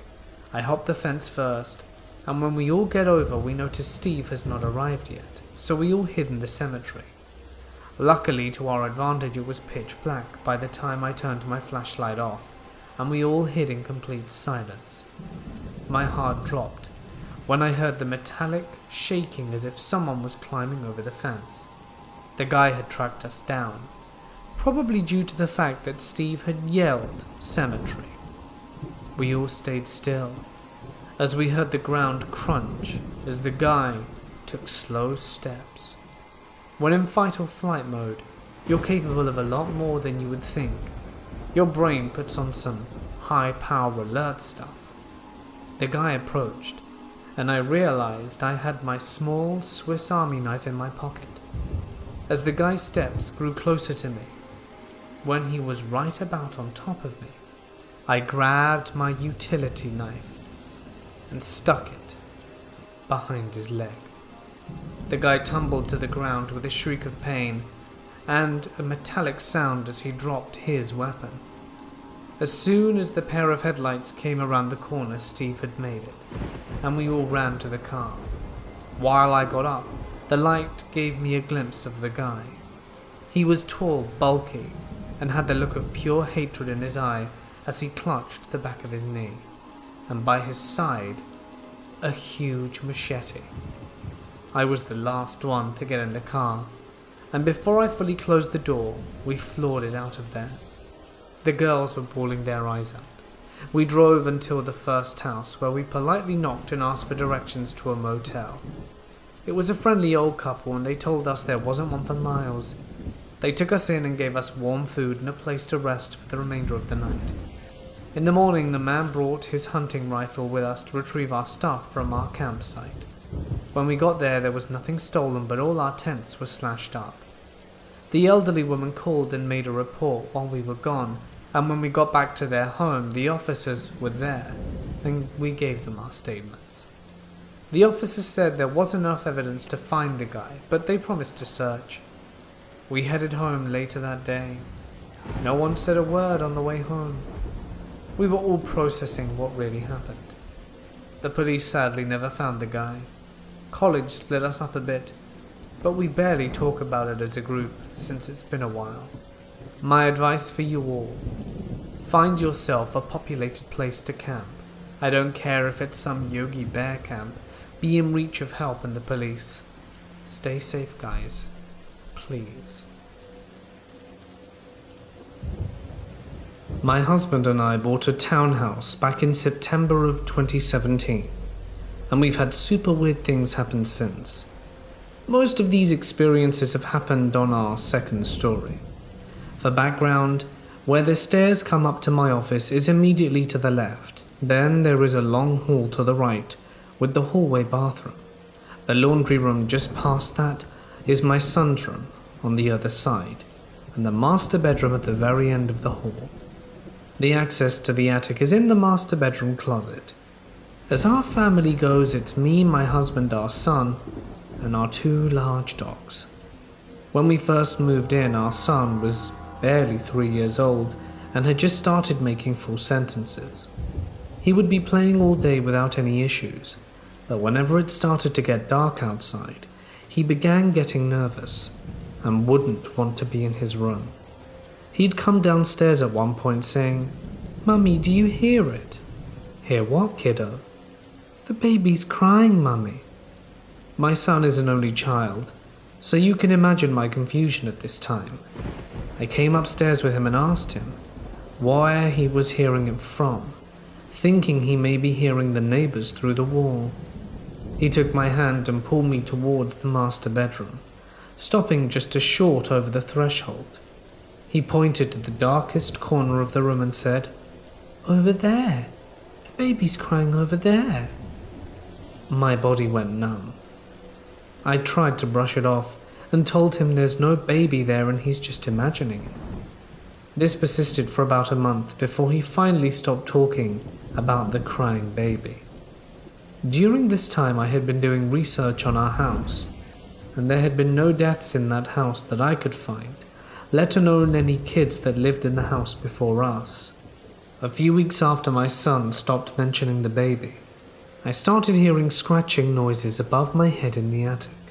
I told my husband and he thought we had raccoons or some other animal living in the attic. He went up a few days later, but found nothing. I'm normally a heavy sleeper, but at least twice a week I would wake up to hear a faint scratching noise directly above me. I did my best to try and ignore it and go back to sleep. This seemed to work, as we hadn't had an issue for a while up until recently. I have always felt somewhat uneasy on the second floor, but I just attributed it to my past paranormal experiences growing up and being a little paranoid. Now, I'm thinking my senses were on point.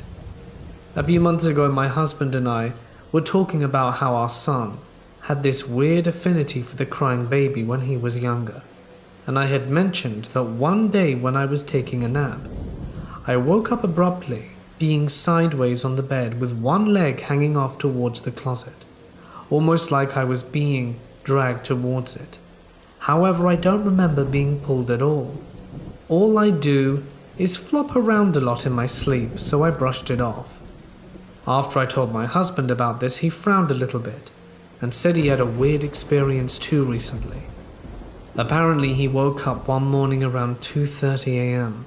and saw a figure standing by his side of the bed. He said it was all black, and he couldn't really make out a face or any distinct features.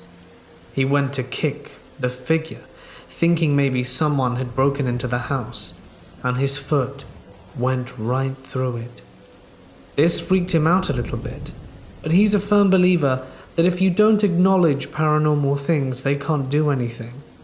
So of course he rolls over and goes to sleep, and doesn't even think to mention it to me until I told him about my own experience. The whole time we've been here, the dogs will randomly get spooked or will stare at something that I don't see.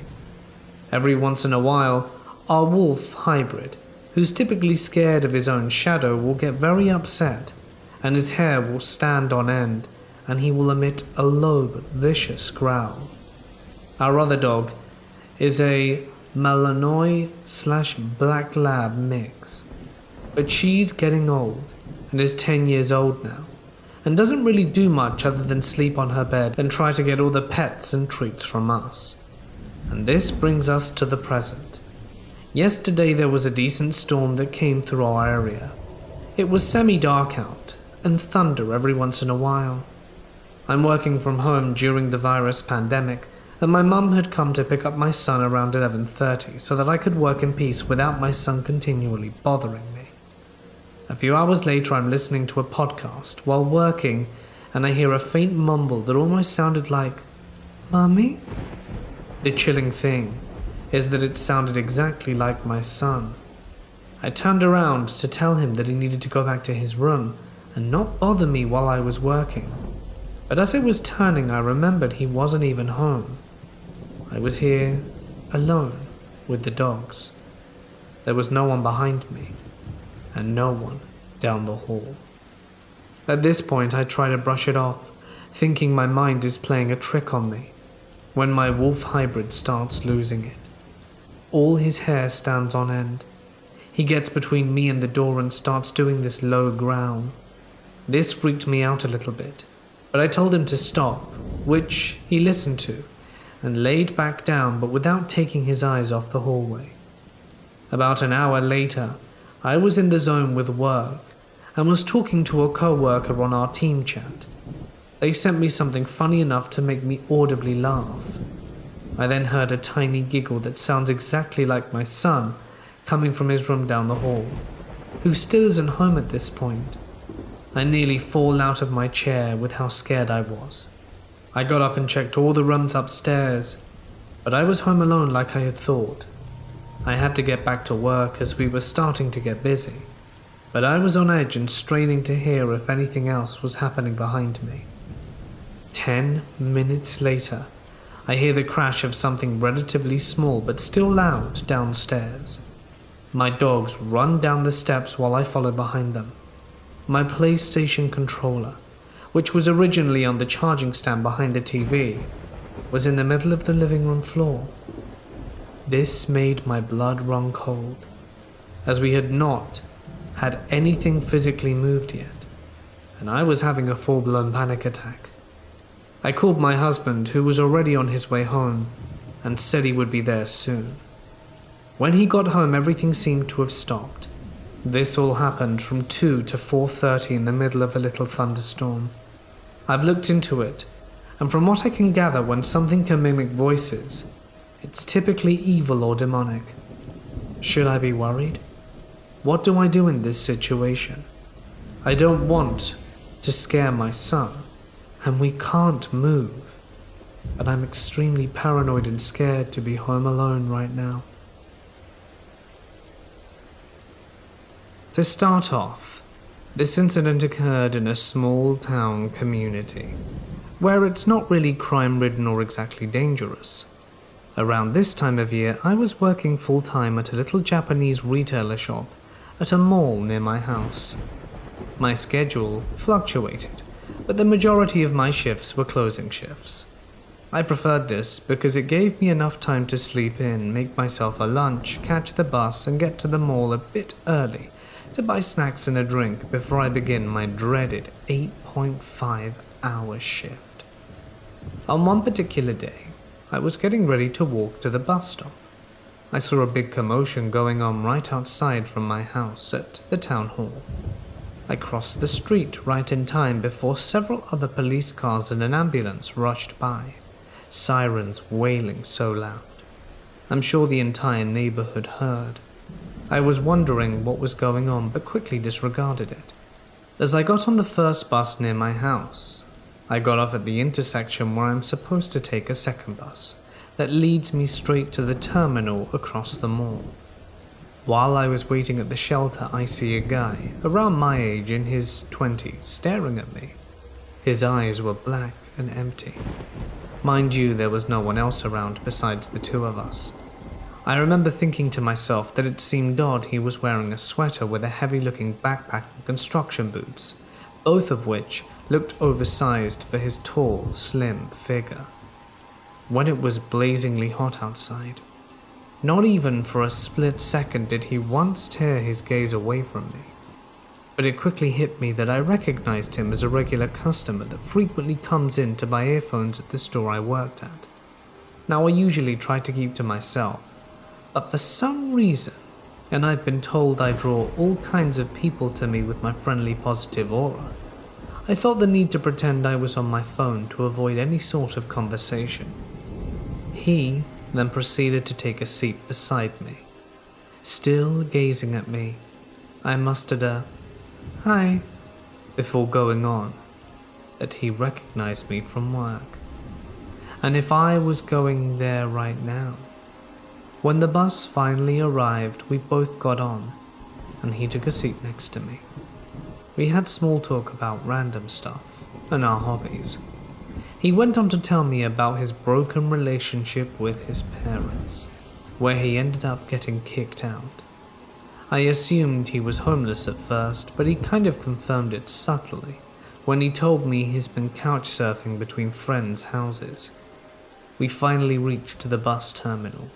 That's across the mall. He ended up walking me to my work. I didn't ask him to do this, and before going off his own way, he asked for my number, which I stupidly gave him. He told me, if you ever want to smoke and chill, just text me. After conversing with him, I shrugged off any preconceived judgments I had of him earlier of being creepy. For just a guy that's socially awkward and perna-fried, he ended up texting me later on that night, asking me out to hang. But I cut the conversation short, telling him I was tired and also that I had work the next day. I never heard from him again. Now here's where things get really interesting. After a few days and then weeks, news reports was coming out that there was a violent assault that occurred right where the trails were across my house, near the town hall. The victim was a teenage girl who was going for a walk when she was struck by an unknown object by the suspect, who happened to be armed, and proceeded to assault her in that way before leaving the scene. It took about a week for the police to find the suspect, and the investigation was ongoing. It shook up the entire community. Nothing like this had ever happened before. It's fairly peaceful and close-knit. It's scary because it happened right in broad daylight. So when police released images of the suspect with his name following his arrest, I damn near had a heart attack. It was him, the same guy who I'd met at the bus stop, who walked me to work, who asked for my number, who was sitting texting me through the day after committing the crime. He had the same dark, black, empty eyes, long hair, and wearing the exact sweater, backpack and shoes.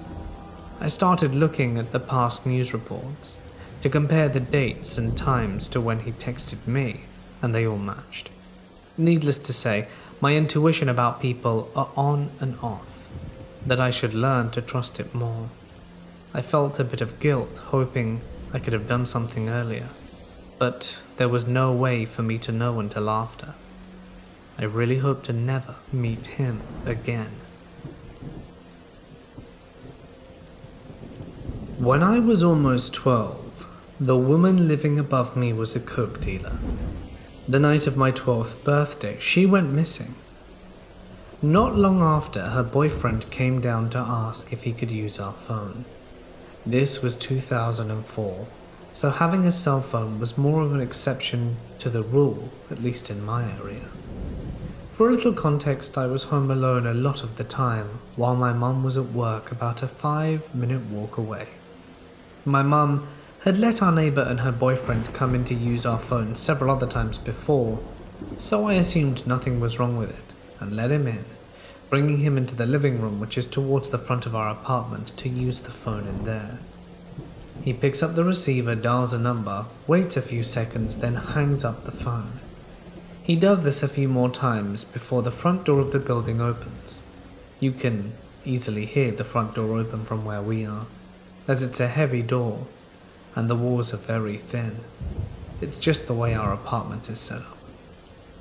Me and my mum's apartment was the only one on the first floor, and our upstairs neighbour's apartment was the only one above us. My neighbour's boyfriend looked at me, put his finger to his lips, like he was trying to shush me, and told me not to tell anyone he was there before speed walking to my room at the other end of the apartment. I watched my bedroom door close right before there was a loud, hard, cop-like knock on the door.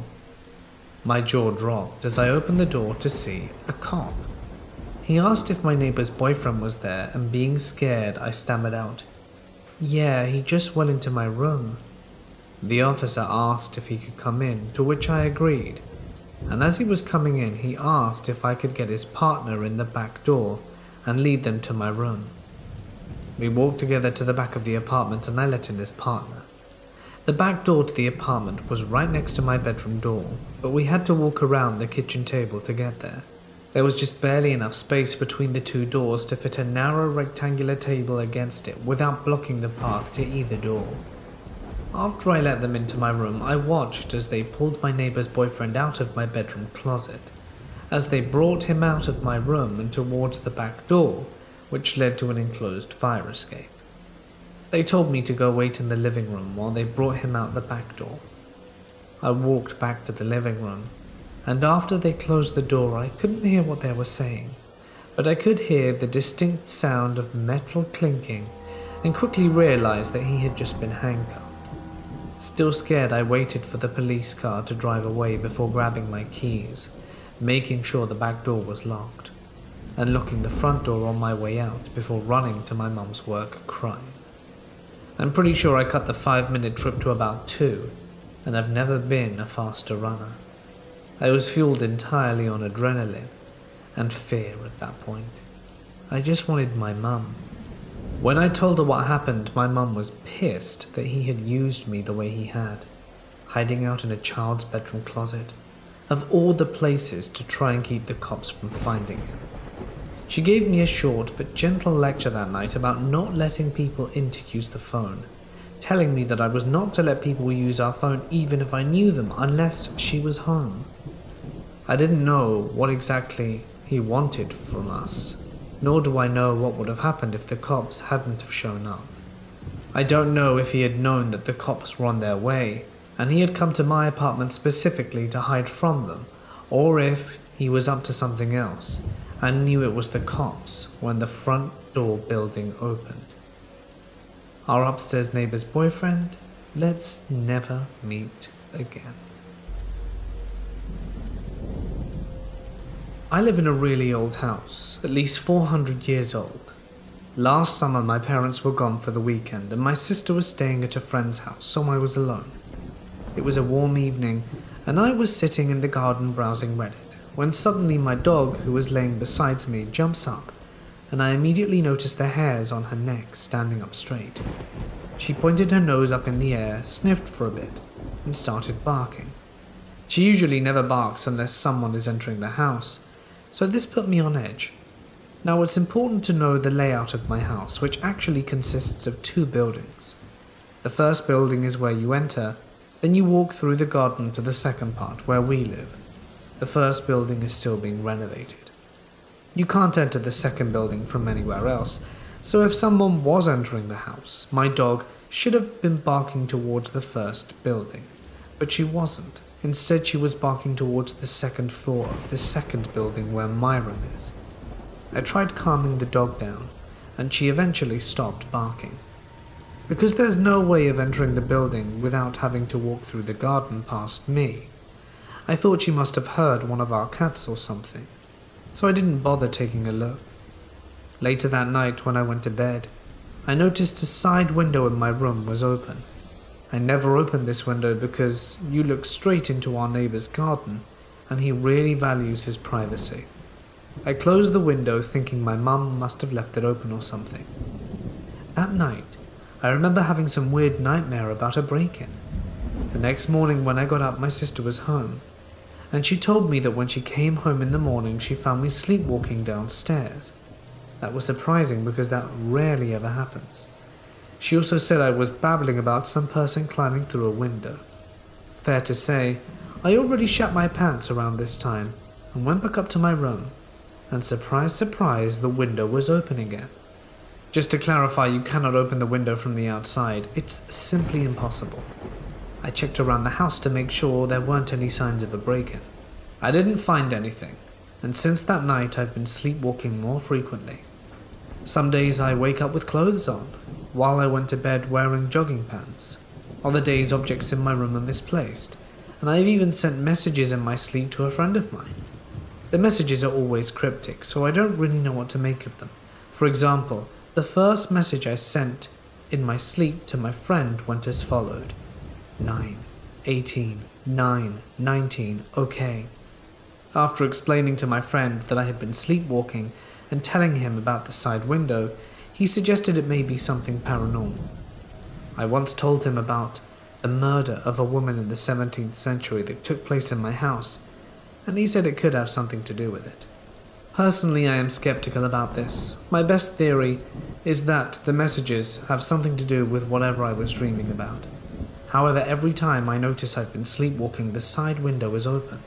I decided it could just be my sleepwalking self opening the window, so I decided to test this theory by putting a lock on the window and giving my sister the key. This meant that next time I would be sleepwalking, I shouldn't be able to open the window by myself. This was not the case.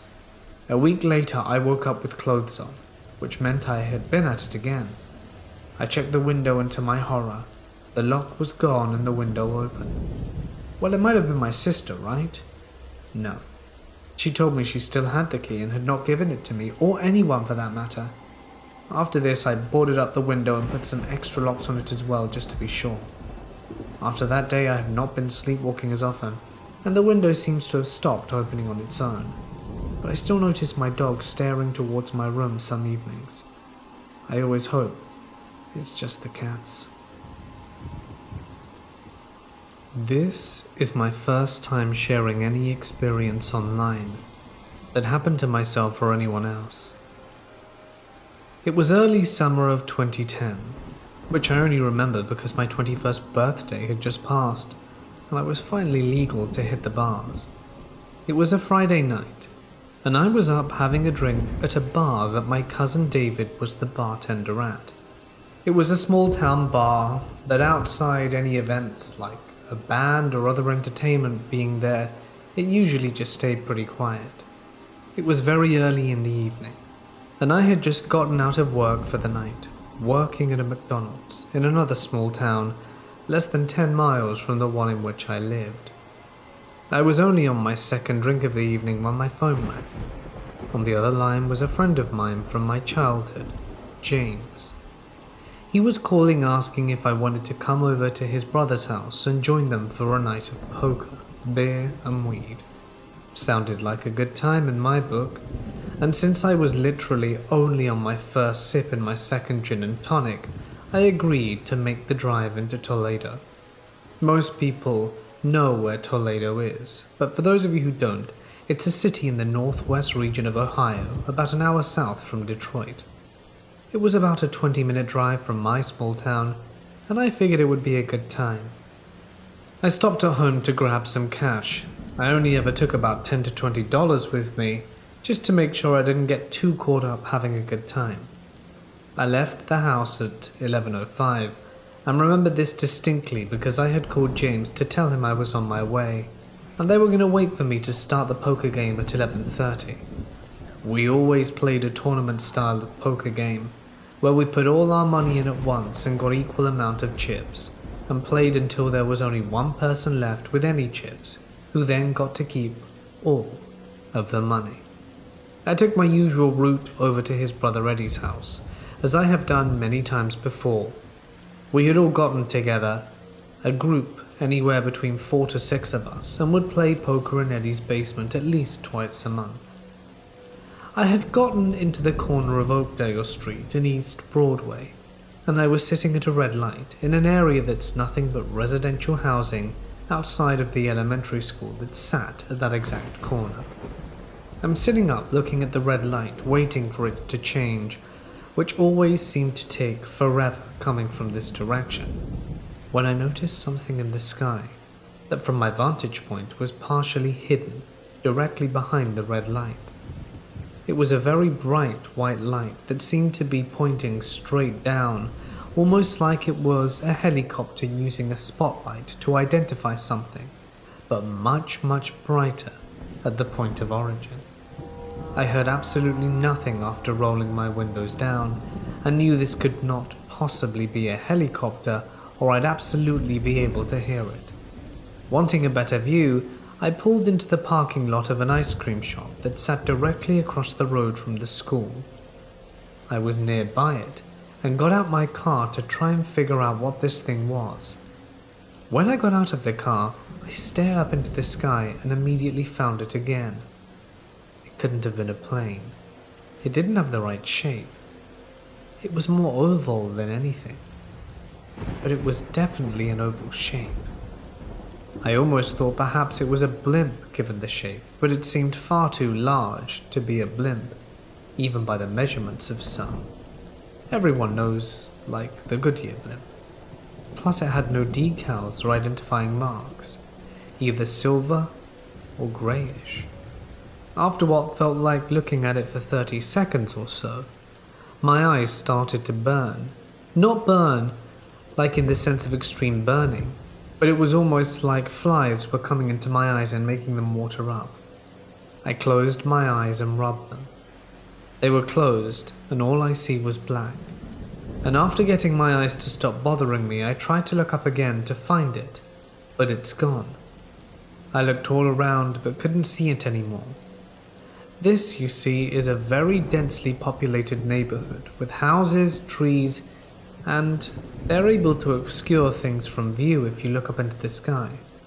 And after a little than a minute, I decided that I should probably go and play poker. I get over to Eddie's house, which is about 4 blocks from where this had taken place, and knock on the basement door. A few moments go by, and no one answers. I go to the front door and knock. I figured maybe, since I'm 5 to 10 minutes late, maybe they were upstairs playing on the PS3. I knock, but there's no answer. Finally, I start knocking very loudly on the door, almost pounding, and Eddie finally answers the door saying, "Man, why the hell are you this late, knocking on my door at night?" I looked at him, confused. "Well, your brother said I could come over and play cards with you guys." He stared at me for what felt like an eternity and responds, "Yeah, I know he did. He called you like 6 hours ago. It's 4:30 in the morning. How late did you think we would be playing to?"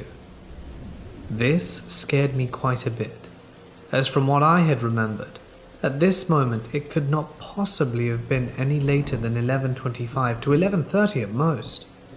I attempted to play it off and say, "Damn man, must have lost track of time. Can I use your bathroom before I head back?" He agrees and tells me I should splash some water on my face, as I look like I'm either drunk or haven't slept in a week. I walk into his bathroom and my eyes are absolutely bloodshot. It almost looks like I have 2 black eyes. To this day, I have absolutely no idea what happened to me that night. I have no explanation for the lost hours worth of time. How I could not have possibly noticed that much time being passed, or how on earth something that felt like my eyes were being irritated by a mosquito or something similar falling into my eyes. I don't want to pretend to know what it was and explain it, or even assume that whatever it was I saw that evening had anything to do with it, but it has creeped me out ever since. My mum's side of the family used to have a small cabin in the woods in the Pocono Mountains surrounded by trees, but it wasn't like a fancy cabin with a hot tub, more like a very small hunting cabin built by my late grandfather and my uncles. It had a small porch with a picnic bench, a gravel lot to park, and then maybe 15 feet away a nice-sized fire pit with a bench and a few logs around it. The driveway was a very long drive up the side of the mountain, off a very secluded highway. The house was small, but the land they owned was pretty big. We had a neighbor, but he was maybe half a mile away, maybe a bit closer. We couldn't see them through the woods and rarely heard them except for maybe some gunshots during hunting season. You could hear the occasional car on the highway, but otherwise, the house was kind of in the middle of nowhere. We used to always spend time up there when we were younger, with all our cousins. However, just me and my family would go up there every once in a while in the summer. We would go hiking and visit the local amusement park and have big bonfires and roast marshmallows and cook burgers. At night, we would walk further down the drive towards the highway, where the trees weren't as close together so that we could see the stars. Without all the light pollution, you could seriously see everything. It was a great time. Anyway, one summer I was 13. Our family of 5 took a trip up there. My family being me, my 2 older sisters, my mum and dad, and I used to be, and still am, afraid of the dark, and especially the woods. Especially the woods in the dark. So I would really only go outside if one of my siblings or a parent were with me, which they usually were. One night, we lit the bonfire and were talking and roasting marshmallows and enjoying the summer night. I was pretty tired from whatever we had done earlier that day, so I decided to join my mum inside on the couch. I ended up falling asleep in the living room. I woke up a few hours later. Upset, I fell asleep and missed the rest of the fire. I pulled aside the curtains to check if anyone was still outside, and from the window I could see the fire pit clearly still ablaze, and what I assumed was my dad sitting on the bench by himself. Not wanting my dad to be alone, I opted to join him. Now, since I hate the dark, and even though the pit wasn't terribly far, that walk still felt long in the pitch dark. I don't know what possessed me to go outside without looking for any other member of my family, or even check the time. So I opened the door and stepped onto the porch and called my dad to ask him why he was still there. The pit was maybe 15 to 20 feet away, but he should have heard me in the night. I clearly see the fire pit and can clearly see my dad, even though he was sitting on the bench on the opposite side of the fire. Confused, I start to walk down the steps, and then slowly towards the fire pit, asking him why he wasn't responding. As I get closer, I keep calling him, when I realize that while I should be hearing the roar of the fire, there is absolute and complete raging silence. And then I notice that there is no one sitting by the bench anymore. At this point, I am only feet away from the fire and bench. My blood immediately turned ice cold. I whipped around and sprinted back up the house, not daring to stop or look behind me. I locked the door, ran into my dad's bedroom only to find him there under his blankets asleep. I didn't want him to wake up, to let him know how stupid I was, so I just crawled under the covers beside him and prayed to fall asleep. The next morning I told my parents what happened. My mum keeps telling me it was just a dream, but I woke up from a dream on the couch right before, and then went outside and this all happened. I used to have the same recurring dream every time I went to the cabin, and I would only have that dream when I was in the cabin. I specifically remember having this very same dream again, and then waking up on the couch. This same creepy dream is the same reason I always slept next to my dad anytime we stayed at the mountains. I never felt safe sleeping alone. That meant my mum would share a bed with my eldest sister. They both snored, so it was fine. My dad tells me it wasn't possible. One, because he always deadbolts the door before he goes to sleep, and there was no way I would have been able to push the deadbolt open without him waking up. And two, because he always puts the fire out before bed as well, which is basic fire safety. All I know is what I saw, and that it wasn't a dream. This is a story that my aunt told me. My family is from the Caribbean. This happened to her as a child, nearly 50 years ago. So my Aunt Jane lived in a small village surrounded by forests, sugarcane fields and rice paddy. One day Jane and her cousins decided to play a game. Jane and her cousins knew this forest extremely well, since they played there every day. After a while, they noticed their cousin Jack was missing. They searched everywhere for Jack and called out to him, yet he was nowhere to be found. After an hour of searching, they decided to send one of their cousins to run and get help. Jane's uncle arrived a little while after and began helping the search for Jack. Another hour passed and the uncle came upon a thick growth of thorny vines and bushes. He heard shouting coming from nearby, but there were so many thorns and vines, it was so thick, he had to use his cutlass to go through it. And there was no way a child could go through it, that's how thick it was. When he finally cleared a path, he entered a small, clear patch, and Jack was sitting in the very center. He asked Jack how he got there, and he had no memory of what happened after they began playing the game. He had no scratches on him, and his clothes were clean with no dirt on them. There is no way he could have gotten in there. My aunt says my family thought it might have been a Derwent, which in folklore in these parts are fairy-like creatures that have feet that face backwards and try to lure people into the forest. Around the Great Depression, my great-grandfather decided it would be a good idea to build a second home. Why? I have no idea. But he did. He decided upon Vermont, as it's not too far a ride from his house in Woodbridge. But it was far enough that he felt as though he was always away. He found a plot at the end of Coham Road in South Londonderry, next to the Windall River, and over the years built himself and our family a beautiful oversized log cabin. Now, years later, I come along, and around the time I was 6. In 1995, he passed away, leaving the home to my grandmother. We would go up and make our best effort once a winter at skiing. It always ended poorly. Clearly we're not a skiing family. But the times when we truly loved the home was in the summer. It was always a little cooler in Vermont, and absolutely beautiful. Far less people, as well as the proximity to the river was sublime. It was literally in our side yard. My aunt spent many years living there alone, but she always refused to tell us any stories out of fear we would not return. Unfortunately, my little sister declared around the age of 14 she would never return, but refused to tell us why. She said we would never believe her. So that leaves us with my experiences.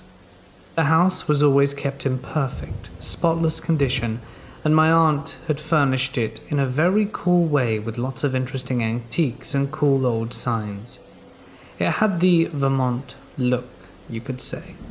Nothing creepy about it whatsoever, but at the same time you could always feel a presence about the house. It was clear to us the spirits of my great-grandparents were still around. The usual stuff. Footsteps at night, doors opening and closing by themselves, the occasional apparition out of the corner of your eye. Seeing as we were sure this was just our great-grandparents, we felt no fear. In fact, it was almost comforting knowing they were still around and perhaps even enjoying our company. For me, however, the scary stuff was what was outside the house.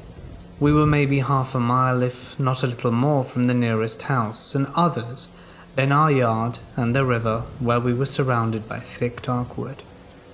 Many nights I would lie in bed and hear a menacing, almost quiet growl in the woods behind the room I slept in.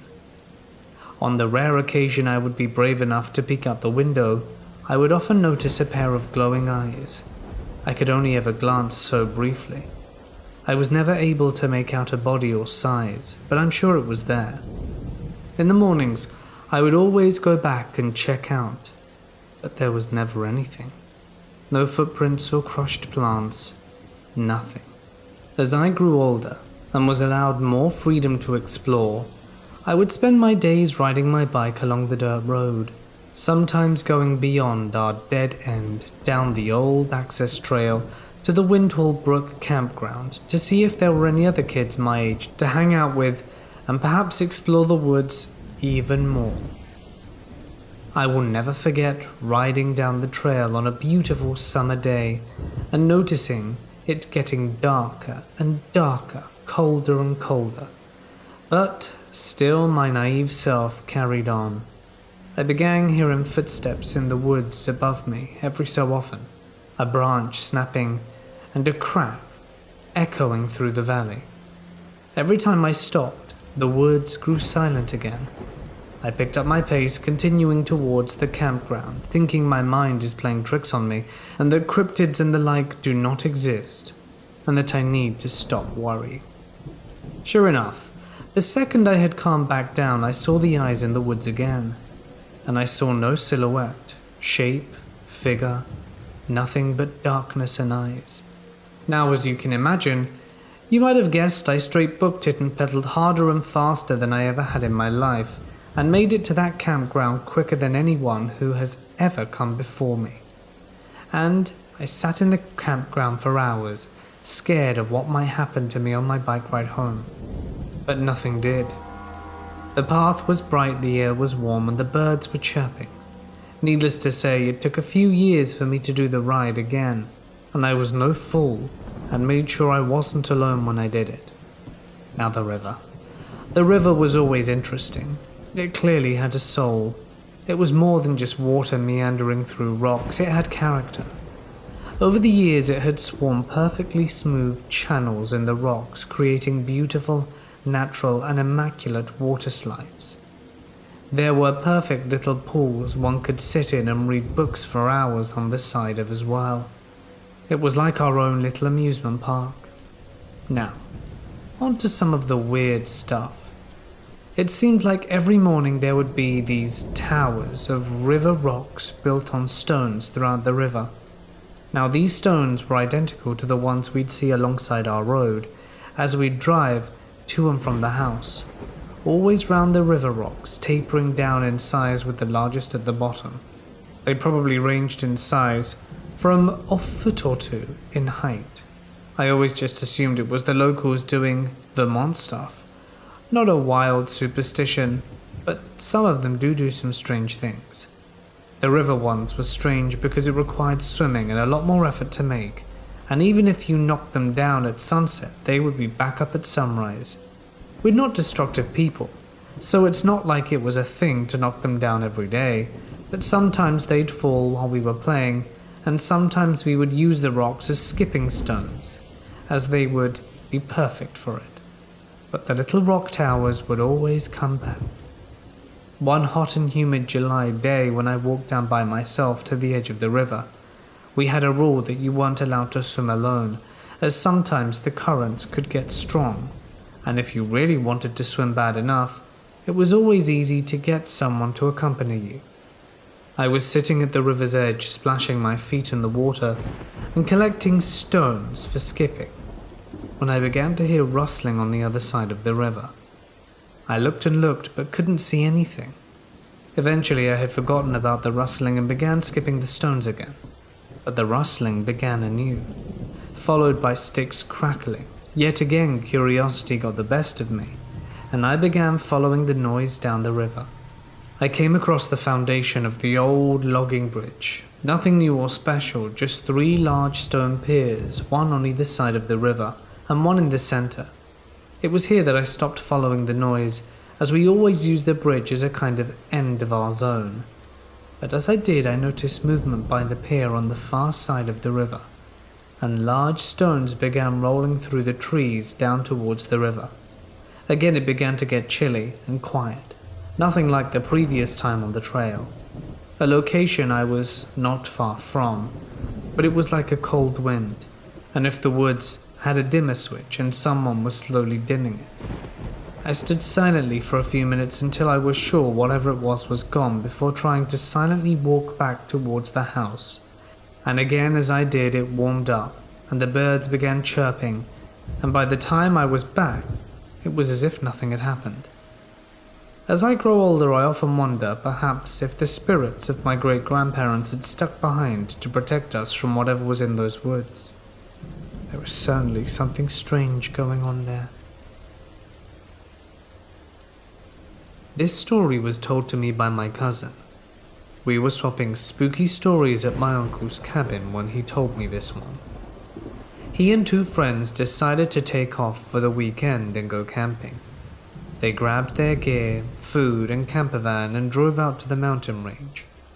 They checked the forecast beforehand and it said sunny, with no precipitation for the duration of the weekend. It's mid-July. As they're setting up camp, Dave says he's going to eat some magic mushrooms and go for a vision quest. The other 2 laugh at it and tell him to be careful and not to wander too far. A few hours pass and Dave is yet to return. As it's starting to get dark, he emerges from the bushes with a puzzled look on his face. He explained that the trip was going fine, until he turned around and realized that he'd lost track of the path. He stumbled around the forest for what seemed an eternity, in a thought loop. It wasn't until he stumbled and fell that he realized he was going in the opposite direction of the camp, so he turned around and doubled back. As evening sets in, the crew is getting ready to call it a night, when it starts to snow. Then it starts to really snow, blizzard even. They pack everything in the van and decide to leave the next day. Around 1 or 2 in the morning, Jake, my cousin, wakes up covered in goosebumps. He climbs out of his bed and wanders around the van, first checking to make sure it's locked, and it is. He turns and tries to look out the window, and it's completely frosted over.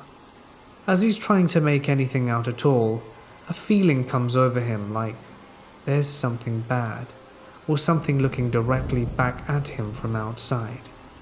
He dismisses it and goes back to bed. The next morning they awake to snow still coming down, Jake still thinking about last night, and walks around to the window as he felt uneasy. To his horror, there are bipedal tracks leading up to the van window, but none leading away. He runs and tells his friends, and they agree to get out of there. They get to the nearest gas station, which is still very remote, and their van breaks down. As they're trying to figure out what to do, this fella drives up to the pump and says, "We haven't seen weather like this for 20 years. You boys be careful out there, something's not right." Then he drives away. Out of nowhere, this large, dark red van pulls up directly in front of them, and the drunk driver says, "Hurry up, get in, I'll take you to the nearest town." With a little hesitation they get inside. As they drive, he starts going faster and faster until they reach speeds not recommended for winter. Sure that they're gonna perish at this, ghost-white and speechless they ride. He gets them to the nearest town, opens the doors and says, "Hurry up, get out." They oblige, and before they can even thank him, he does a U-turn and goes back in the same direction he came in.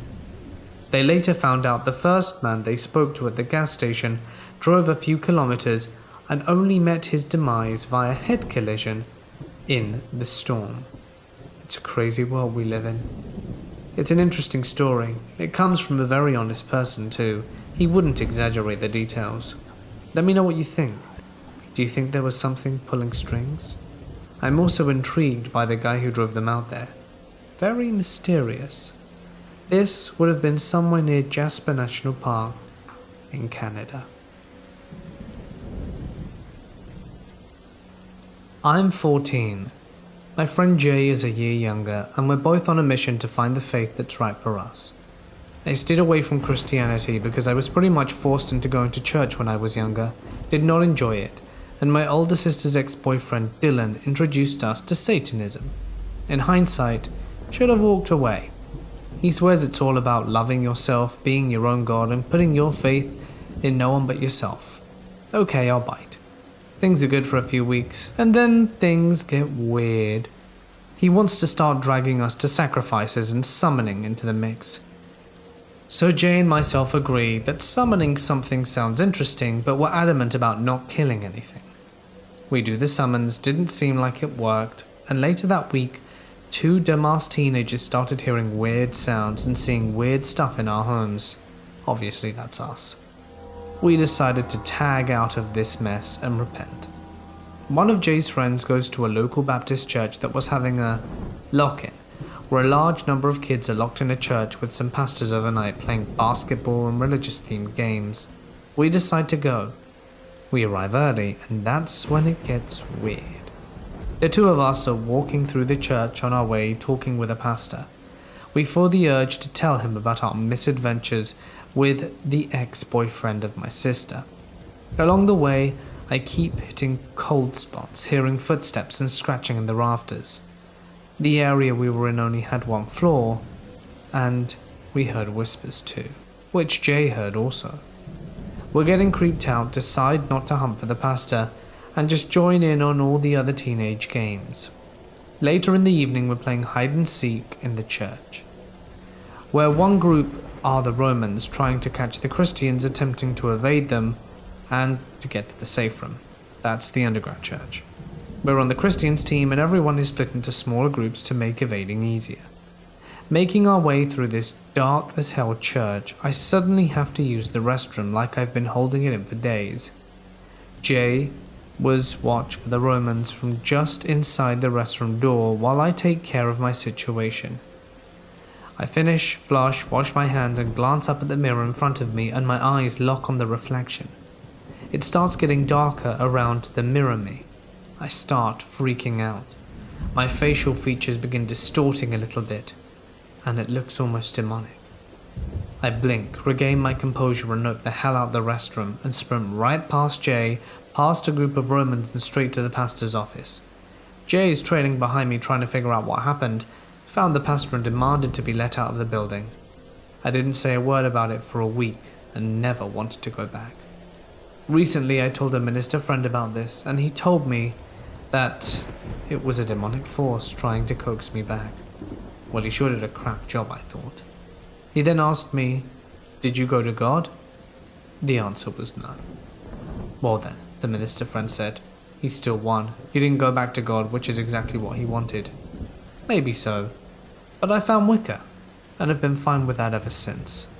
No demons in sight for now.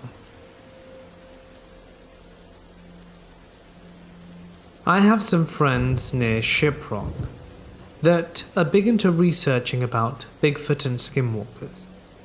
They've been featured in shows like Finding Bigfoot, Coast to Coast AM, and countless podcasts that speak about the paranormal, and on several History Channel programs.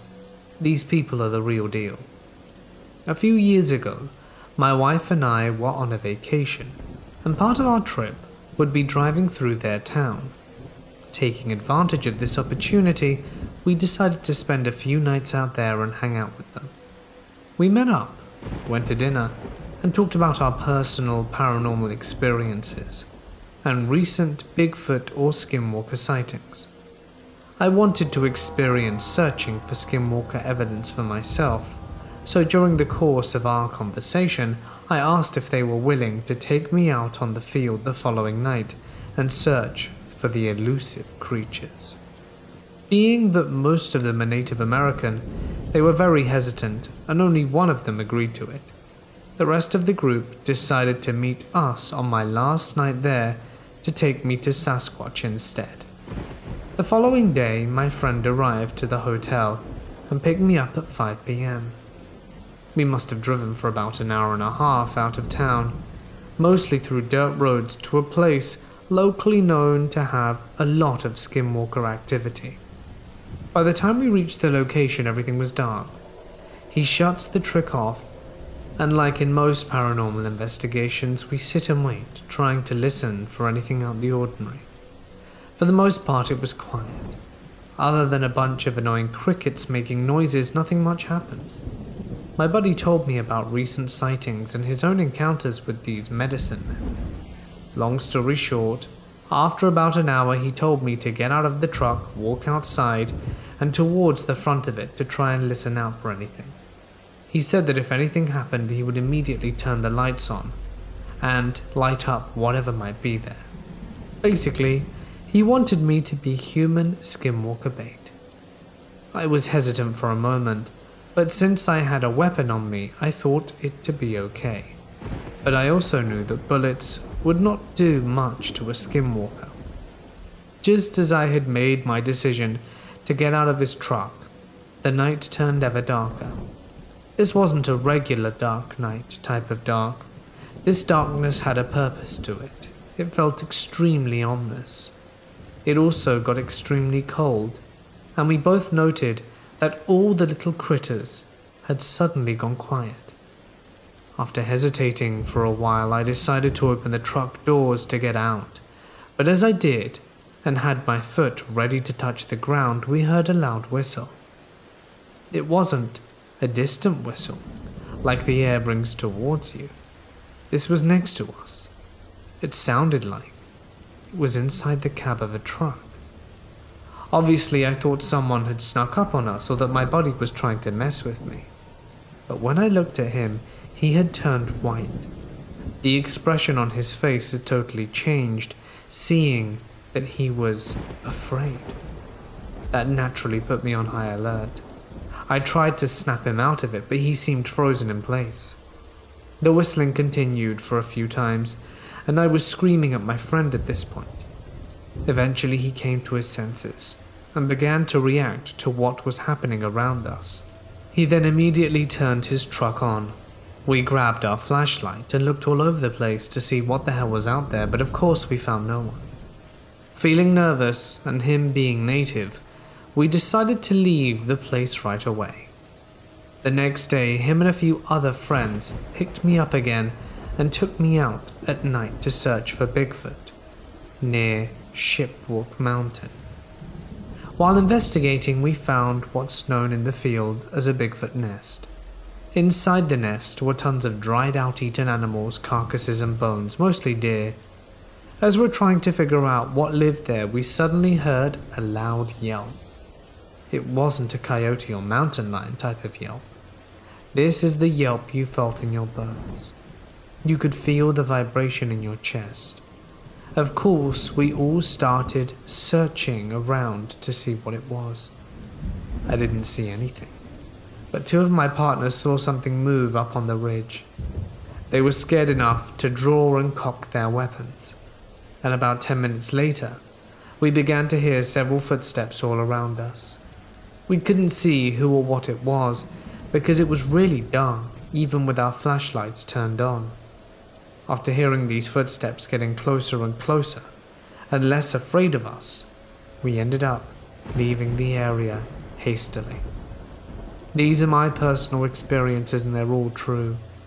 I don't expect many people to believe me. My late friend, JC Johnson, and I talked many times about what happened. I'm still in contact with everyone who took me out on those nights. I still go out to the field here in Nevada, trying to see if I can catch anything. My wife and I were camping last night in Blue River Reservoir in Oregon. We camp here often and decided to explore up FSR 520 and found a cool abandoned bridge far back in the woods over Cook Creek. The spot was beautiful, and we were set up over the river on this long abandoned bridge over the creek. If you've ever been up to Oregon woods, you know that they can give off a creepy vibe, and this was no exception. But it really was a dream campsite. Being 40 feet directly over a river, while on a bridge with limbs growing everywhere over it, isn't your everyday spot. I'll throw in the background that there was no one within at least 3 miles of us, and we had to hike a little from our car, approximately 1/10 of a mile.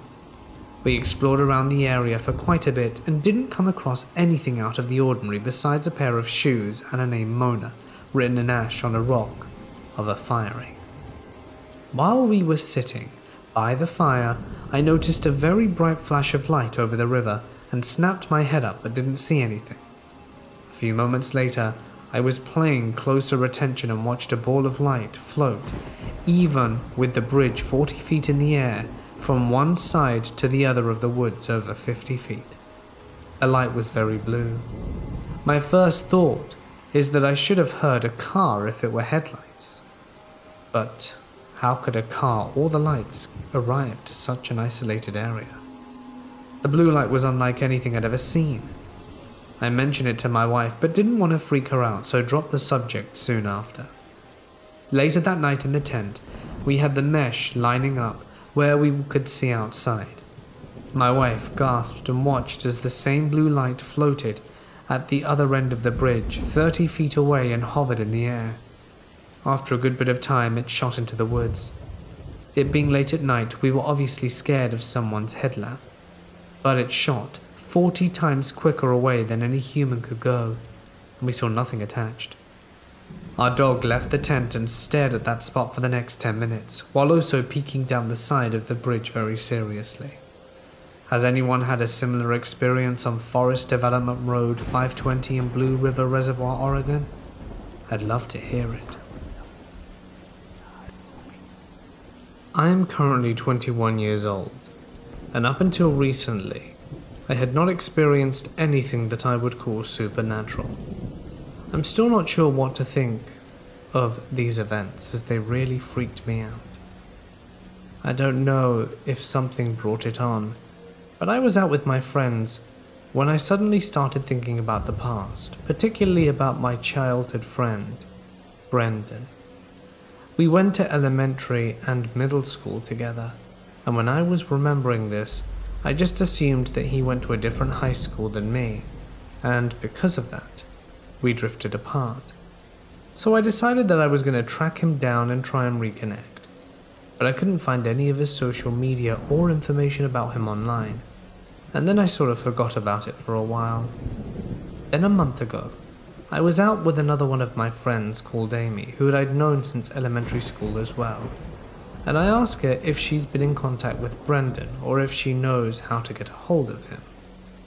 She seems to hesitate when I mentioned his last name. She remembered, she says. She told me she hasn't spoken to him in at least 8 years, but remembered his parents' address. So I drove over there, seeing as they're not actually that far. Then his parents open the door and I recognize him. They say hi to me and invite me inside, and I introduce myself and they remark on how much I've grown, and then they say they don't have a son. I immediately assumed that maybe he had gotten into drugs or something and they disowned him, but no, they insisted that they'd never had a son, and just 2 daughters who I vaguely recognize and remember. But there's no doubt this is his family. I ended up just outright accusing them of lying, and they got really defensive, so I apologized and went home. I don't think I got the wrong house. I recognized them and they recognized me, but regardless, I phoned Amy and told her what happened, and asked her if she was sure that was their address. I stopped thinking about it for a little while until 2 weeks ago. Amy texted me saying he wasn't in any of her yearbooks, and sure as hell I checked mine and he wasn't there. We met up a few days ago and we both went in separate rooms to draw what we thought Brendan looked like, just in case he was a shared hallucination.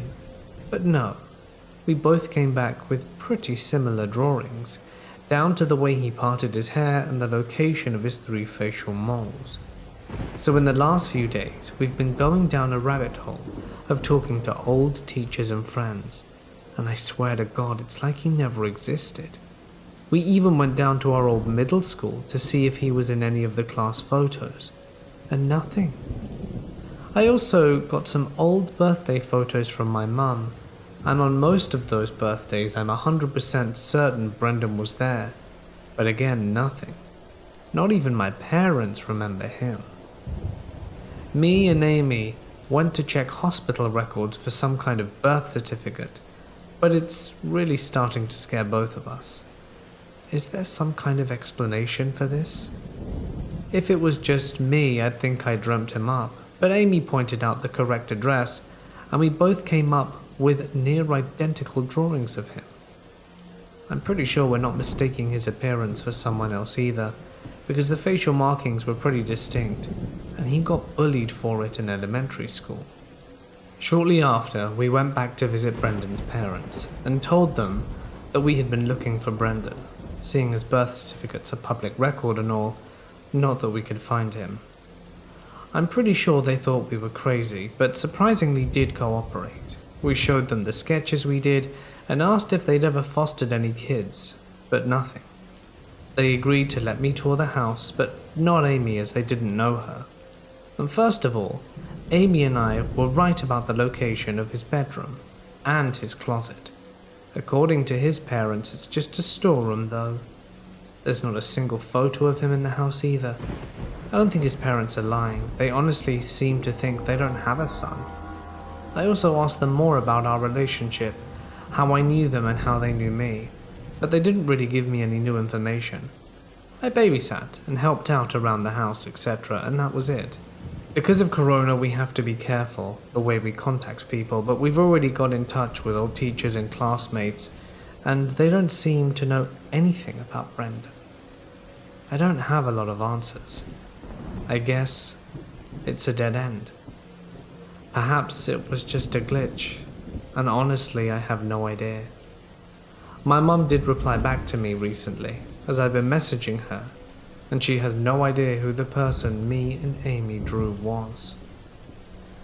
In any case, I'm going to assume it was some kind of weird glitch, but I just don't understand how we can both remember someone, well, who seemingly doesn't exist and never did. When I was a senior at Purdue University, my great-uncle Hank was in a serious car accident and hospitalized. My dad and I were very close to Uncle Hank. He was my confirmation sponsor when I was a kid, and acted like another grandpa to me as a kid, and was by far my dad's favorite uncle. So we were very concerned to hear this news. When the doctor spoke to the family, he unfortunately did not have a good prognosis. He didn't expect Uncle Hank to live longer than a few weeks. After he was hospitalized, several of Uncle Hank's kids came back to Indianapolis in order to be with him before he passed. One night a week or so after the accident, my father received a phone call from someone at the hospital, informing my dad that Uncle Hank had passed. My dad thanked them, and immediately called his cousins that he knew were at the hospital that night. Here was where the story gets strange. My dad's cousin answered the phone, obviously shaken and crying, but incredibly confused as to how my dad knew that Uncle Hank had passed. He told my dad that Uncle Hank passed less than a minute before my dad called, and that the doctors and nurses were still in the hospital room, turning off all the machines and speaking to the family. There was no one outside of the doctors and nurses and family in that room that knew of his passing, let alone someone who could call my dad so soon after it had happened. My dad's cousin checked with the nurses station, and no one there had called my dad, and they didn't have his phone number on file. We really have no explanation as to who or what called my dad that night to inform him of Uncle Hank's passing.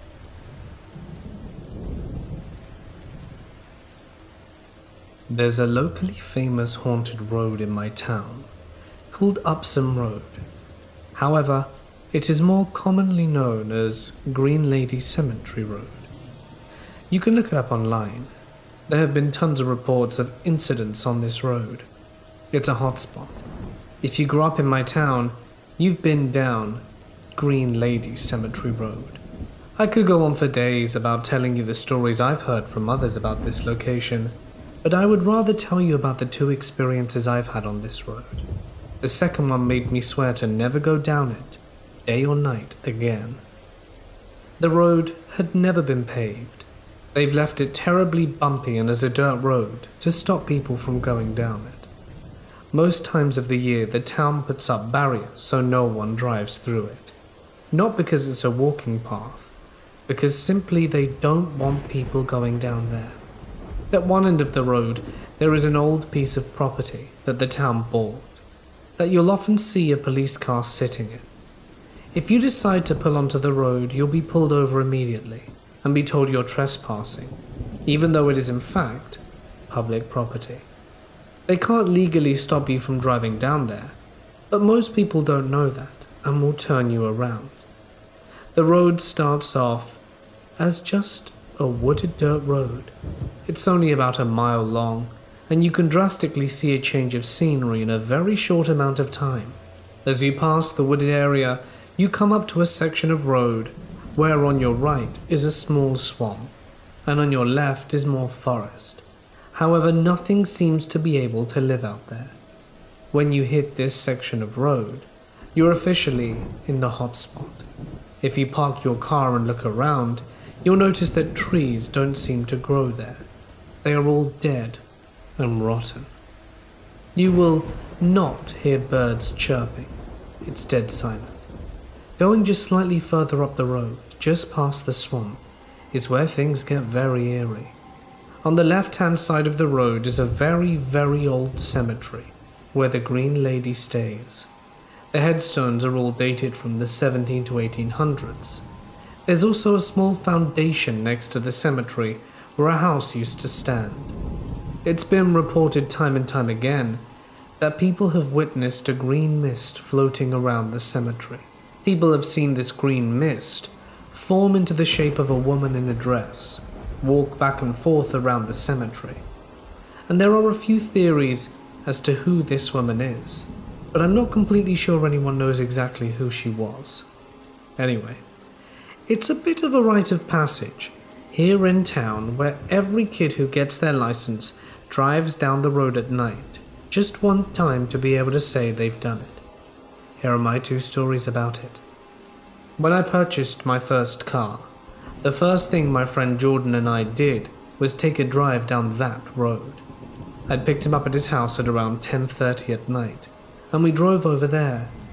It had been extremely hot that day, and towards the night, it had rained a bit and cooled down a bunch.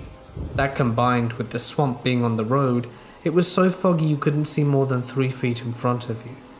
It was absolutely the worst time to be driving down there, to be honest. We'd both been a bit nervous and the fog wasn't helping us at all. We had been creeping down the road slowly, so we couldn't really see where we were going. We had gotten about 200 feet from the cemetery when a teenager comes running out of the fog and runs right past our car. We didn't recognize him, but this kid was bolting down the road. He was dressed in a grey Nike t-shirt and black baseball shorts. He looked like he was about our age, so we were even more confused that we didn't recognize him. Jordan and I both agreed that the kid looked like he was running away from something, so we decided to turn around to offer him a ride. Mind you, there is a ton of bears and other large carnivores here, so we thought perhaps something might be chasing him.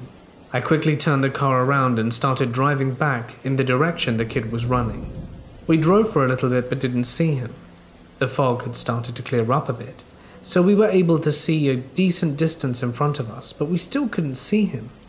He wasn't on the road. He wasn't in the forest. He was simply gone. I rolled down my window and started to yell, "Hey man, are you okay? Do you need a ride?" hoping that the kid would pop out from behind a tree or something. But nothing. The kid was simply gone. Maybe he was some kid who decided to walk down that road at night and got spooked. Maybe he saw headlights and thought we were cops and hid from us. We still don't know to this day. We had asked around in school the next day if anyone knew of anyone who went for a walk down that road at night, but we never heard anything. If there was a kid out there that late and he ran up into the forest, that's even scarier than the thought of the ghost teen running past our car. I'll never forget the look on that kid's face as he ran past our car. He looked like he was scared, panicking, and I really wish I were able to find out who he was. Now for my second and final experience. Jordan, the same friend from the previous story, had gotten his first car, so obviously the first thing we had to do was go down the road.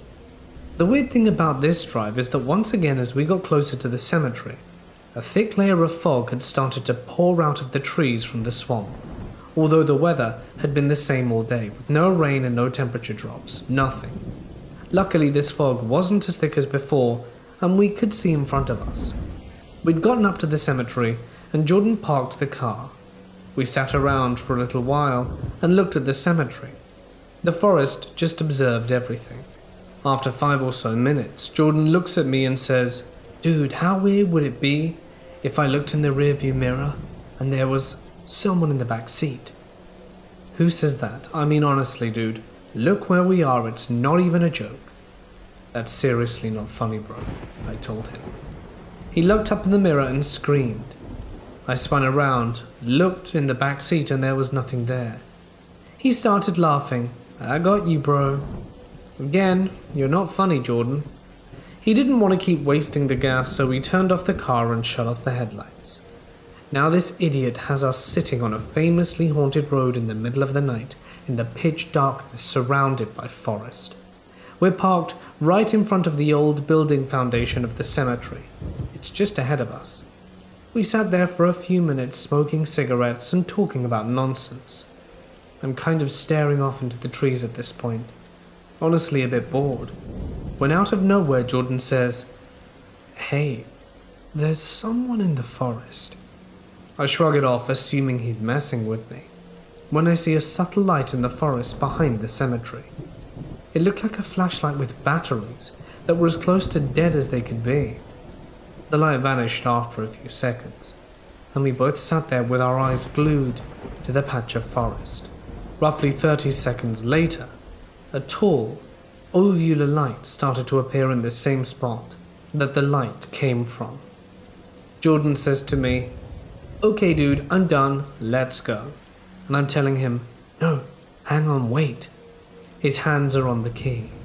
He's getting ready to start up the truck and drive away.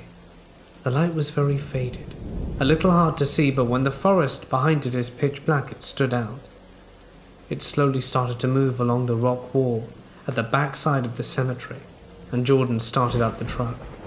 He was so ready to leave. As his headlights kicked on, we saw a green mist floating around the road. Jordan yells out, "Screw this," and slams the truck in reverse and backs up until he felt far enough away to turn around. We had always heard reports of the green mist. Supposedly, if you wait long enough, you'll see the green lady walk around in the mist, but we were too scared to wait for that to happen. I never thought the green mist was real until that night, and to this day I swear I will never drive down that road ever again. I highly recommend you look it up. It's probably one of Connecticut's most famous paranormal hotspots. I am a 25-year-old and live in the UK. I've always believed in the paranormal and have had a few experiences in my life, and have been told by a medium that I am sensitive to it. This particular experience happened at my Aunt Claire's house when I was around 10. She used to live in a small 2-bedroom house in a town called Greenhill. Many things happened in this house in the few years that she lived there, and I can safely say I am so glad that she moved away from this awful, accursed home. It started out with small little things, like footsteps being heard when no one was moving around the house, and things moving by themselves, as well as shadows out of the corner of your eye. But things took a pretty sinister turn in the space of a week when a few key events happened. The first scary thing that occurred was between myself and my aunt's 2 sons, Tyler and Seb. We spent a lot of time in the backyard playing in the mud and climbing trees, but on this particular day, we opted to dig a hole for some reason. I don't really remember why, but regardless, we dug at the dirt at the bottom of the garden. This garden was long and led to the forest and fields on the back of the house. It was cut off from them with an old rotten wooded fence. We chose to dig in the middle of the trees at a particularly muddy area, and as soon as we hit something hard, we decided to dig it out, assuming as children that it was some lost treasure we were unearthing and that we had hit the jackpot. Instead, as we dug, we found a skull. We screamed for my aunt and mum and showed them, and they looked at each other mumbling about being someone's old pet. But at the time I thought nothing of it, but would find out at the age of 18 it was the skull of a baby, and that my aunt never managed to find out any information on it even after taking it to the police. This would then start a chain of events that none of us foresaw. It happened on firework night, and myself, Seb, Tyler, Claire, my mum and dad and my aunt's boyfriend were chilling downstairs. All the kids bar myself were asleep, when we heard the sound of boots on the floor above us, which was impossible, as we were the only ones home and everyone was accounted for in the living room. My aunt shrugged it off and said that it must be pipes. A while later, I walked past the stairway to get into the kitchen, and from the corner of my eye, I saw something that resembled the large shadow of a man swinging from the ceiling of the landing. I stopped and let out a little shriek, and it was gone. My aunt asked me what I'd seen, and I told her, and she looked sick. I was later to learn that this is a regular occurrence. Along with the occurrence was one that I myself had witnessed when asleep in bed, when we had stayed over for the night, as we did often. Both the boys would be in bed, and you would hear children's laughter and running through the house. Later that night, scratching could be heard throughout the house, but could never be placed, as each time you thought you had pinned it, it would move to the opposite wall or area you were at.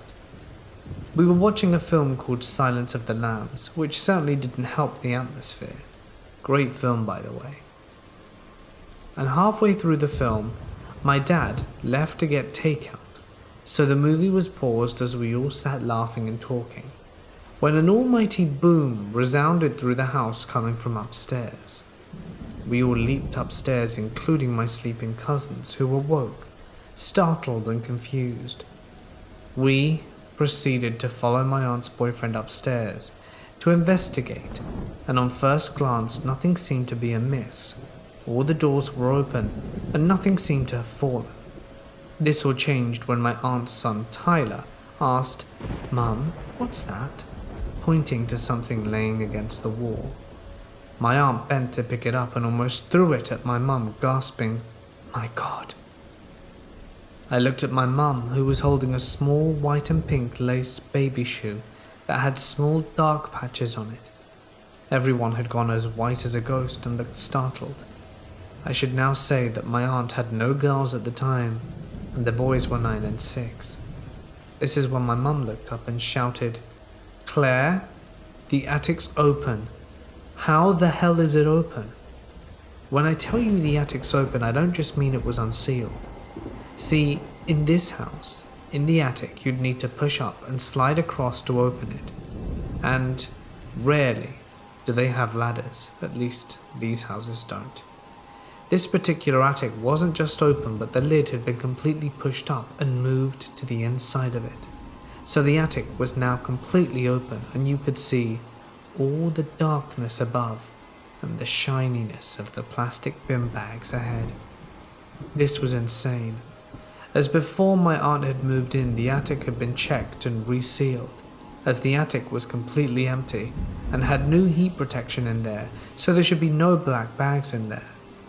The reason the opening of the attic was also so terrifying is because the attic had been painted over and sealed with a special sealant to keep it and to stop any draft from coming through it. My aunt's boyfriend then retrieved the bag to find that it was a bag of baby clothes that had never been seen there before and did not belong to my aunt. We were all rushed downstairs, and a few hours later my dad and my aunt's boyfriend had a fire going and burnt the shoe and baby clothes.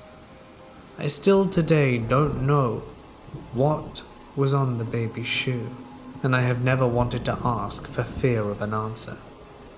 The story does not end here though. After this event, the feeling in the house got worse and became a dark and scary place to stay. And you could feel as though you were being watched and would often feel someone breathe on your neck. My aunt only managed to cope for a year when she decided to move away and get out the house. 6 months after she left, there was a house fire there, and the man who lived there sadly passed away. But this got my aunt interested, and she looked into the history of the house, and was horrified to discover upon researching that the house had a dark past, which had meant that every household had either lost one member or the family in its entirety who occupied it. This is where things started to make sense. The man who lived there before had had severe depression and ended his life on the landing light fixture. The family beforehand had lost members to carbon monoxide poisoning, and the family before that had lost a child and a family pet to a house fire. The record she found only went back so far, but there's still so much unknown about the house. We, however, believe that the house was cursed, and my aunt was lucky to have gotten out alive with her entire family. I know the house is still there, and my ex-fiancé lives not too far away from it, but I have no desire to go back and find out what happened to anyone else who lived there, and it was a really dark and scary time for me and my aunt. We've never looked back, and personally I avoid going anywhere near it. I used to work at a fast food restaurant and would do the graveyard shift every weekend. After every shift at 5 a.m, I would walk to the train station and catch the train home. Usually by then there are your typical drunk people and morning crazies. Usually I'd sit on the first seat of the train so that I can take a moderately comfortable nap on my 1-hour journey home. But that day, I wasn't super tired and decided to take a window seat to watch the sunrise. After a while, I noticed a guy sitting behind me talking to himself, so I had turned off my music to listen to what he was saying. I always do this because I listen to a lot of crime podcasts, not that anything usually happens. In the beginning I could hardly hear what he was saying, but as the train ride went on, the louder he got. Halfway through I heard him say, "The girl's ignoring me," and with that I assumed he was talking about someone he was texting or something. But then I could hear a creaking of the seat as he moved forward, right up next to my ear and said, "You look pretty." All I could do was turn my head and look out the window while humming a tune, pretending that my music was still on. After that, he leaned back into his seat and kept cussing me out. It was getting closer to my stop, and I was getting increasingly worried as this man hadn't stopped cussing me out since he leaned back in his seat. I decided to go on with my normal routine of calling my mum so that she could get me from the train station. Since I speak another language, it was easy for me to explain what had happened and to ask if she could hurry so that she would be there in time for my train. There was just one stop left before mine, and the man was still on the seat behind me, but he had become increasingly more aggressive that I had ignored him, and this time he was saying things like, "She has pretty fingers. I can't wait to get her off the train, and I'll teach you not to ignore me." I had truly hoped that he would have gotten off at the stop before mine, but that didn't happen. We pulled into the station, which was the final one on the line. I slowly gathered my things and started to get up as the doors all opened. I made the mistake of glancing back at me as I was getting off and saw the man holding massive bolt cutters. As soon as he saw me, he yelled, "I'll cut your fingers off," and began to chase after me. Luckily, as soon as I ran up the stairs, the man had stopped the chase to catch his breath. I ran across the platforms and saw the man once again. He pointed and laughed. So to the guy with the red bolt cutters who wanted my fingers, "Let's not meet again." I've been noticing some weird stuff happen in our basement recently. It seems to have taken off when our son was born. For context, both my husband's dad and my dad sadly passed away very suddenly at relatively young ages before our son was born. I've had experiences in our house before that makes me sometimes wonder if one or both of them come to visit on occasion. The first two stories I'd like to share with you are as follows. This first one happened a year ago. I was closing everything up to go to bed. I thought I heard a weird sound coming from the basement. It was my son's creepy toy cell phone, just blaring away by itself downstairs. The kind of toy where you physically need to press a button to get it to make a sound. Needless to say, no one was downstairs. When I went down to investigate, it was literally just lying face side up in the middle of the floor, so not like something had fallen on a button or anything. I instantly got the chills like crazy and noped back upstairs pretty quickly. Then about a week or so ago, I was downstairs changing the cat's litter box. Their litter box is in a utility room off the basement hall. To the right is our guest room, and to the left is our son's playroom. When I went downstairs, I noticed that my son's toy robot was sitting in the middle of the guest room. I distinctly remember thinking that it was a weird place for it to be, but shrugging it off, thinking that maybe my son had moved it last time we were down there together. I went and changed the litter, and when I came back out, the robot was sitting in the middle of the playroom again. It had jumped across the entire basement. No one else was downstairs with me, and while the robot can move by itself, it was definitely off, as it's super loud and obnoxious and there's no mistaking it. Then today, as it's Christmas, we got our son a wagon. My husband wrapped it up the other day and blew up a big red balloon that he tied to the wagon, as our son is obsessed with balloons. We left it downstairs in the basement for now, because it's huge and we wanted it to be a surprise. I was running out to the store quickly, and my husband and son were home alone. Suddenly from the basement, he hears a loud pop. He thought it was the cat, just up to no good, but she was upstairs in the kitchen with him. He went downstairs to check it out, and the balloon had popped by itself.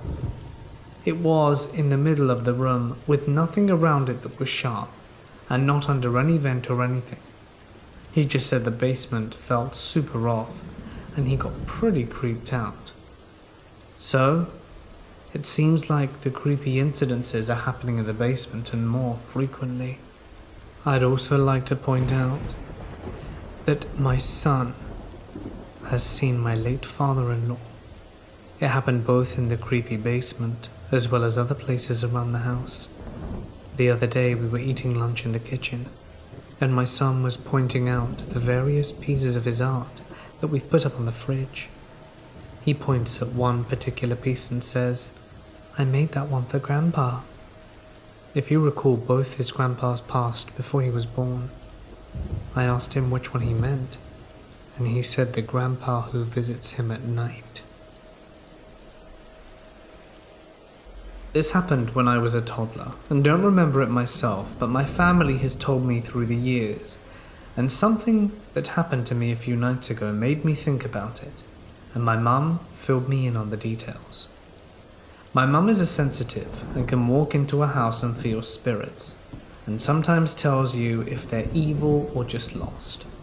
In my family, we have a good amount of non-believers, but also plenty of family members who do believe. So growing up, I've always just felt comfortable with all that. I've lived in haunted houses, spirits have visited me, and the specific story happened when I was 4 or 5. My parents were going through some marriage troubles. My father was getting abusive and lashing out, and obviously my mum was struggling with that. After 3 months of attitude and personality changes, things started happening to me. I would get bruises on my body, scratches on my back, some of them so bad they started bleeding, and I was changing. I'd have trouble sleeping, hated being alone, and I hated my room, and I kept telling people that the man was hurting me. Obviously, this led people to believe it was my father doing it. He had been hitting my mother, yelled at me and locked me in a closet. So, my mum kicked him out, leaving him to go stay with his own father while she tried to figure out what to do. This helped, or so it seemed. I started getting back to normal. I was happy and bubbly, but the bruises and scratches faded. And we were happy for about a month. During a normal bath time, my mother and I were playing with one of my dolls when she noticed something. There was a long scratch down my back. At first she wrote it off as kids playing around and scratching themselves. That had to be it, but they kept appearing. The bruises were coming back, and then I started talking about the man again. My mum said the way I described him was chilling, and she instantly believed me and contacted her uncle, who was a priest for prisons. The story I told my mum was that at night, after she put me to bed, someone would come out of my closet. Not just walk way out, a mist would come from under the closet door and a man would appear from that mist. This man wore what looked to be jeans and a white tank top, which my mum figures was a wife beater of some sort, and would sit on my bed and talk to me. At first he was nice and play with my hair. He would tell me stories. His name was Bill. He used to be a cop, and he had lost his wife and family because he was bad to them. And then he started to change. He wanted me to go to the closet with him, and that scared me for whatever reason. Even that young, I knew something was wrong. Looking back at the time, my mum believes that it was when I started to be scared of my room and when I wanted to refuse to sleep in there. After I refused the man, he got worse and mean and started hurting me, which is when the bruises and scratches began to appear. He would try pulling me from the bed to the closet. He would throw things at me. But what got my mum is when I started describing what the man said he would do to me and my family if I didn't come with him. Understandably, my mum was very upset, and she called her Uncle Tucker, knowing what it had to be. Though she wasn't sure why she'd never felt him, and she felt she had failed me in some way. When Tucker arrived, he talked to me, wanting to know the story, which I shared with him. It piqued his interest because it was a chance that it was simply my imagination. They both felt that my story might have been swayed some, at least a few details. Once he was talking to me, he headed to my room, Bible and holy water in hand. They have both told me that when he walked into the room, instantly something dark washed over him and it worried him. So he started praying, talking to it, and finally blessed the room. And Tucker said he could guarantee that it was a demon, and it wanted my soul and possibly to take over my body. From what he could put together, from what was shown and told in the room along with my story, he believes that Bill was a cop, or at least would use that to make his victims more comfortable around him, which wasn't uncommon, and he was sure Bill had harmed his family, and that's why they left him.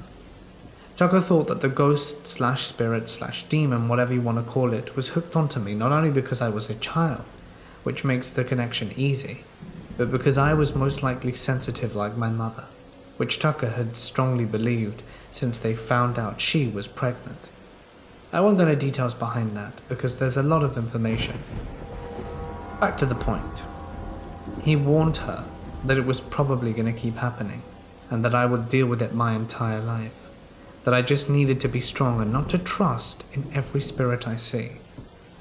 Luckily, after he blessed the house and prayed over me, Bill left, and I never dealt with him again. Thankfully, I was young enough that I don't have a memory of it. I've seen pictures of the scratches and bruises, but don't remember it, and while Bill might have left me, I've dealt with spirits my entire life, and I know I always will. I work in a children's emergency room, and have seen and heard my fair share of things. I have multiple stories, but this one always sticks out to me, but not in a scary way. Several years ago, I was working third shift, and it had been an unfortunate evening. We had lost a child, a regular patient of the ED, earlier in my shift. And, well, that's something that stays with you. However, working in this environment, you have to go on with your day.